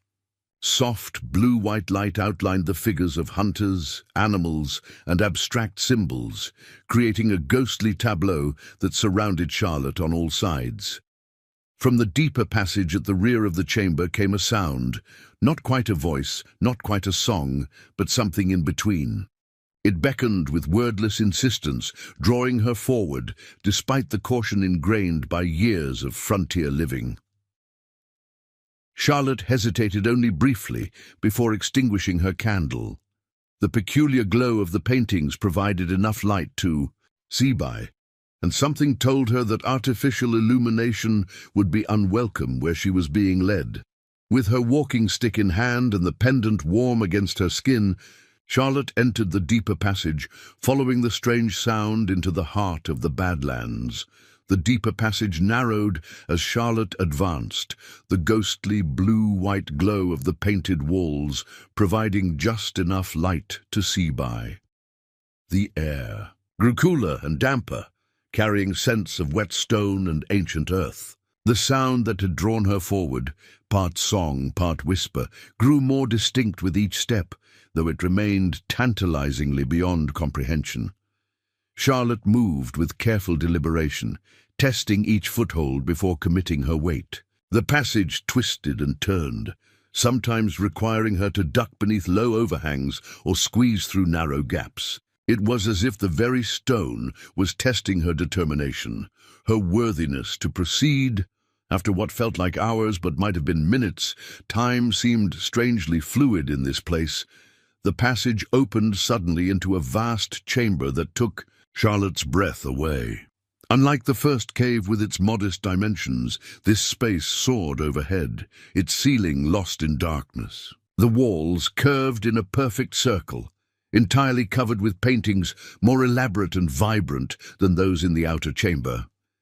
In the center of the round space stood a single column of stone that reached from floor to unseen ceiling, its surface carved with spiraling symbols that seemed to shift and move in the strange light. At the base of the column lay a small pool of water, perfectly still and black as obsidian, reflecting the glowing paintings like a mirror. Charlotte stood motionless at the chamber's entrance, overwhelmed by the sense of age and power that permeated the space. The pendant at her throat pulsed with increasing urgency, and the hawk carving in her pocket seemed to grow warm against her skin. The source of the sound that had guided her became clear now. It emanated from the pool itself, rising. Like steam, though, the water remained perfectly still. It was a chorus of voices, some high and clear, others deep and resonant, all speaking in a language Charlotte didn't recognize, yet somehow understood on a level beyond mere words. "Approach, daughter of two worlds." The command wasn't spoken aloud, yet Charlotte heard it clearly. She stepped forward, drawn to the pool as if by an invisible thread. Her walking stick tapped softly on the stone floor, the sound echoing in the vast space. As she neared the central column, the glowing paintings on the walls began to move with more purpose. Figures of hunters separated from their painted backgrounds. Animals bounded across stone surfaces, abstract symbols pulsed with meaning. The entire chamber became a living, moving tapestry of light and shadow. Charlotte reached the edge of the pool and knelt beside it, her reflection visible in its obsidian surface. But it wasn't only her face that looked back. Overlaid on her features were others, shifting and changing like clouds across the moon. A young crow woman with determined eyes. An elderly white woman with Charlotte's cheekbones and chin. A face that might have been Charlotte herself, but decades older, lined with experience and wisdom. You stand at the crossroads, Charlotte who finds her way. Again, the words formed in her mind rather than her ears. She found herself answering. Aloud, her voice steady despite the strangeness of the situation. "What crossroads? Why have you called me here?" The water in the pool stirred, though nothing had touched its surface. Images formed in its depths. The railroad surveyors she had told White Buffalo about, their measuring chains stretching across the prairie. Behind them came iron tracks, then belching locomotives, then towns sprouting like mushrooms after rain. Spreading across the land in an ever-accelerating tide of change, the world above changes. The old ways fade. The new pushes aside what came before. Charlotte nodded slowly. The railroad is coming. New boundaries for the Crowlands. I know this. It's why I warned White Buffalo. The pool shifted again, showing Copper Creek as it now stood, then as it would become. A proper town with streets and shops, surrounded by fenced farms and ranches. The vision expanded outward, revealing similar settlements spreading across what had once been open prairie and crow hunting grounds. This cannot be stopped. The tide of your people is too strong, too numerous. There was no judgment in the statement, merely acknowledgement of an inevitable truth. Charlotte felt a deep sadness well up within her, for White Buffalo's people, for the vanishing wilderness, for a way of life that was slipping away with each passing year. Then why call me here? If nothing can be done, the pool churned more. Vigorously, the images dissolving and reforming. Now she saw herself, standing between White Buffalo and her father Thomas, a bridge between two worlds. Then the image expanded to show others, children from the settlement and crow youngsters, gathering around her as she pointed out tracks in the dust, teaching them to read the land, not to stop, but to preserve, not to prevent change, but to ensure remembrance. Understanding began to dawn in Charlotte's mind. You want me to keep the old knowledge alive, even as the world changes. The pool stilled momentarily in what felt like affirmation. Then new images formed. Charlotte leading, both white settlers and crow through the Badlands, helping each understand the other's ways. Charlotte documented the ancient paintings and carvings, preserving their meanings before they were lost to time. Charlotte teaches a new generation to honor the land that sustained them all. You walk between worlds as few can, born to one person, touched by another, marked by this place. The bridge must stand, or all will be lost. The pendant at Charlotte's throat grew almost painfully warm, pulsing with a rhythm that matched the subtle movements of the pool. The hawk carving seemed to vibrate in her pocket. She placed her hand over both, feeling their energies flow through her. "I'm just one person," she said softly. "How can I preserve what took generations to create?" The pool's surface broke at last, a small ripple expanding outward from its center. As the ripple reached the edge where Charlotte knelt, a fine mist rose from the water, surrounding her in a cool embrace. Within the mist, voices spoke more clearly, men and women, old and young, in languages both familiar and unknown. "No one stands alone in this task. The ancestors walk with you. Those who have gone before guide those who follow." Images flashed through Charlotte's mind faster than she could fully process them. White Buffalo passing his knowledge to his grandchildren, Ezra Blackwood mapping the sacred places that must be protected, her own brother William ensuring safe passage for crow hunters throughout his lands, her sister Margaret teaching settlement children to respect rather than fear their crow neighbors. Many hands, one purpose. Many voices, one song. Charlotte felt tears running down her cheeks, though she hadn't realized she was crying. The magnitude of what was being asked of her, the responsibility being placed on her shoulders, was overwhelming. Yet at the same time, she felt a profound sense of rightness, as if her entire life had been preparation for this moment. "What must I do?" she asked, her voice stronger now. "How do I begin?" The mist swirled more vigorously around her, and the voices spoke with greater urgency. "First you must see, truly see." The pool's surface began to glow with an intense white light that should have been blinding, but somehow wasn't. Charlotte found herself unable to look away as the light rose in a column, enveloping her completely. The stone floor beneath her seemed to dissolve, and she had the dizzying sensation of falling upward into the light. Images cascaded through her consciousness, the Badlands as they had been thousands of years ago, teeming with life now long extinct. The first humans to discover the caves, painting their stories on the walls as offerings to powers they both revered and feared. Generations of crow and their ancestors using this sacred space for ceremonies and vision quests. The knowledge accumulated over centuries, passed from elder to youth in an unbroken chain. Then, with gut-wrenching clarity, Charlotte saw what would come if that chain were broken, the caves forgotten or worse, desecrated by those who didn't understand their significance. The delicate balance between human and land shattered, replaced by exploitation and eventual abandonment when the land had nothing left to give.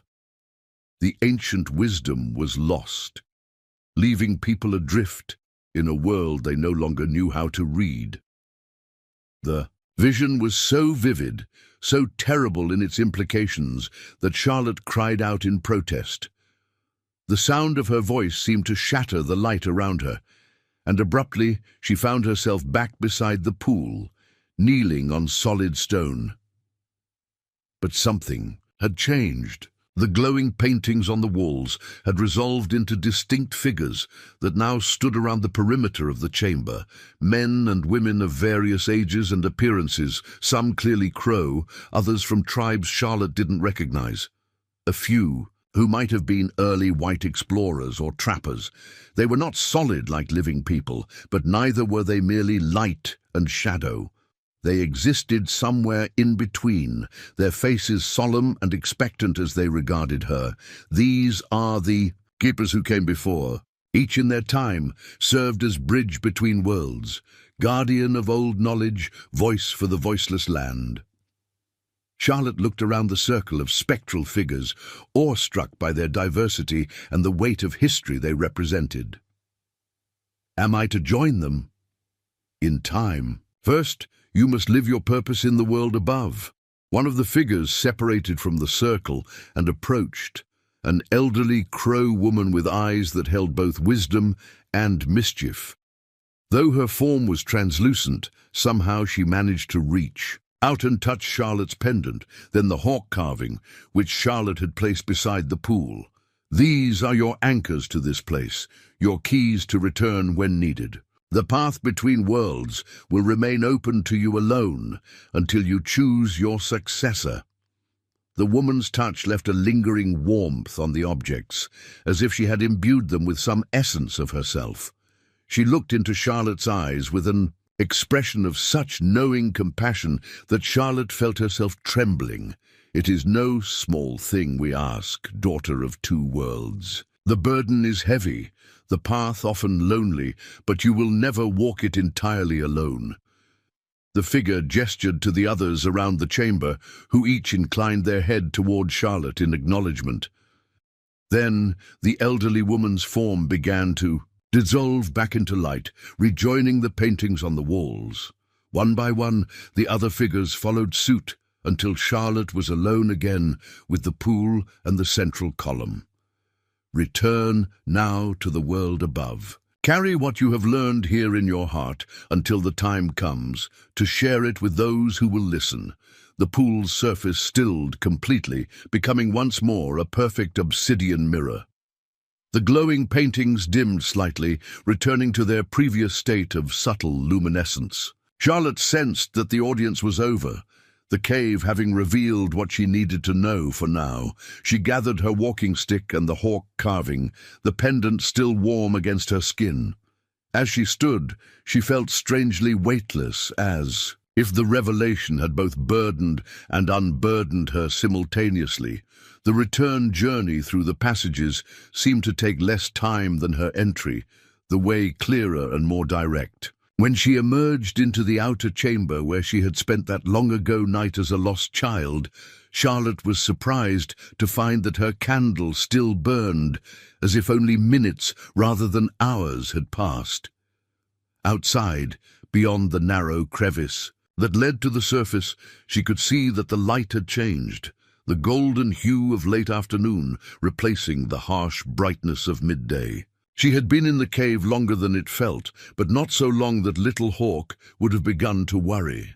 Charlotte made the ascent with careful deliberation, her mind still processing all she had experienced.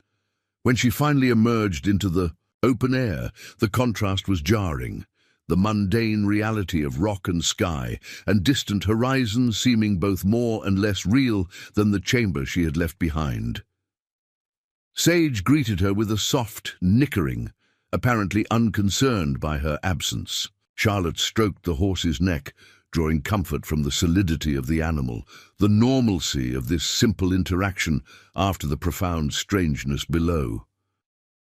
She mounted and began the journey back to where Little Hawk waited, following a path that seemed to reveal itself before her with unusual clarity. The Badlands, which had once confounded and nearly claimed her, now felt like an open book whose language she was beginning to comprehend. As the sun began its descent toward the western horizon, painting the stone formations in deepening shades of amber and crimson, Charlotte found herself at the ridge where she had first entered the Badlands that morning. Little Hawk sat beside a small fire, his expression revealing neither surprise nor relief as she approached. "You found what you sought," he said as she dismounted. It wasn't a question. Charlotte nodded, unsure how to articulate the experience in words that would make sense. "The ancestors spoke," she said simply. "They have shown me a path I must follow." Little Hawk studied her face with quiet intensity, perhaps nothing subtle changes that Charlotte herself wasn't aware of. "My father will want to hear of this," he said finally. "Yes," Charlotte agreed, "and there is much to discuss with him." They made camp for the night on the ridge, sharing a simple meal as darkness fell over the land. Charlotte found herself unusually quiet, still integrating the cave's revelations into her understanding of herself and her place in the world. Little Hawk respected her silence, asking no questions, making no demands for explanation. It was one of the qualities she had always appreciated about White Buffalo's people, their acceptance that some experiences could not or should not be immediately translated into words. As they sat beside the fire, watching the stars emerge in the vast bowl of the night sky, Charlotte found her thoughts turning to the future that the pool had shown her. Not a single predetermined path, but possibilities, choices she would make, actions that would ripple outward to affect both her community and White Buffalo's people. "When we return to my father's camp," Little Hawk said eventually, breaking the comfortable silence, "what will you tell your family in Copper Creek?" It was a practical question that cut to the heart of Charlotte's new reality. How could she explain what had happened to those who hadn't experienced it themselves? How could she begin the work she had been shown without seeming strange or frightening to her own community? "The truth," she said after careful consideration, "or as much of it as they're ready to hear, that the old ways and the new must find a way to coexist, or both will be diminished." Little Hawk nodded, satisfied with her answer. "And the cave?" he asked. "Will you speak of that?" Charlotte touched the pendant at her throat, feeling its subtle warmth. "Some things must remain sacred," she replied, "protected until the right time, shared only with those who can understand their value." A hint of a smile touched Little Hawk's normally serious face. "You speak like one of the elders now," Charlotte laughed softly, some of the tension easing from her shoulders. "I feel both older and younger than when I entered the cave this morning, as if I've been given a glimpse of a very long road ahead." They fell silent again, the fire crackling between them as the night deepened. Charlotte found her mind drifting to practical considerations. How to begin the work of preservation, who among both communities might be allies in the effort. What knowledge should be prioritized before it was lost? She thought of Ezra Blackwood, who already understood the importance of documenting the land and its sacred places. Of her sister Margaret, whose position as teacher gave her influence over the next generation of settlers. William, whose growing status as a successful rancher earned him respect among the businessmen who would eventually decide the route of the railroad. Threads of possibility, connections waiting to be woven into something stronger than any single strand could be alone. The vision from the pool had shown her not just what might be lost, but how it might be preserved, not preserved like a dead thing in a museum, but like a living tradition adapting to changing circumstances while maintaining its essential truth. The fire burned down to embers, and Little Hawk prepared for sleep. Charlotte remained awake, watching the stars wheel overhead in their ancient patterns. The pendant pulsed gently against her skin, and the hawk carving sat cool and solid in her. A balm, tangible reminders of her experience, anchors to both the world below and the task ahead. In the morning, they would begin the journey back to White Buffalo's camp. From there, Charlotte would return to Copper Creek, to her family and the community that represented the advancing tide of change the ancestors had shown her. She would seem the same to those who knew her, yet she was fundamentally altered, not just by what she had learned, but by what she had agreed to become. A bridge between worlds, a keeper of ancient wisdom in changing times, a voice for the land that had shaped her life since that long-ago day when, as a lost child, she had wandered the Badlands until a Crow Scout found her tracks in the dust. 5 years ago, Ezra Blackwood had tracked her through this unforgiving terrain, reading stories in the marks she left behind. Now she had been given the ultimate tracking skill, the ability to read the past and glimpse possible futures, to follow the traces of those who had come before and forge paths for those who would come after. Charlotte looked out over the darkened landscape toward the Badlands that had claimed and then returned her twice now. The wind whispered through the stones, carrying echoes of ancient voices. In that moment, she felt connected to everything, the earth beneath her, the sky above, the ancestors behind, the descendants ahead. "I understand," she whispered, though there was no one awake to hear. "I accept." The pendant gave a final, stronger pulse, as if in acknowledgement of her commitment. Then it settled into a gentle warmth that matched the rhythm of her own heartbeat, two cadences merging into one, just as the two worlds she inhabited would need to find harmony in the challenging days ahead. Charlotte Miller, the frontier girl, who had wandered the Badlands, had found her true path at last.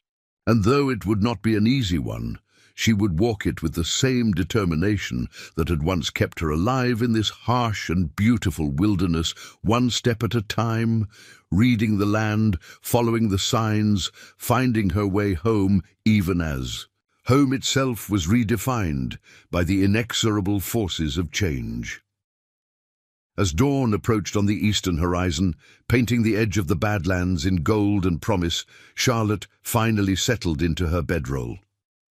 Tomorrow would begin the next chapter of her journey, not as a lost child, but as a found woman with purpose and direction, and somewhere in the depths of the stone labyrinth behind her, ancient paintings glowed with renewed vigor, their light, a beacon that would continue to guide her through the passages between worlds for all the days to come.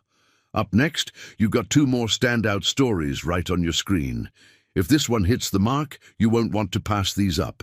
Just click and check them out. And don't forget to subscribe and turn on the notification bell so you don't miss any upload from us.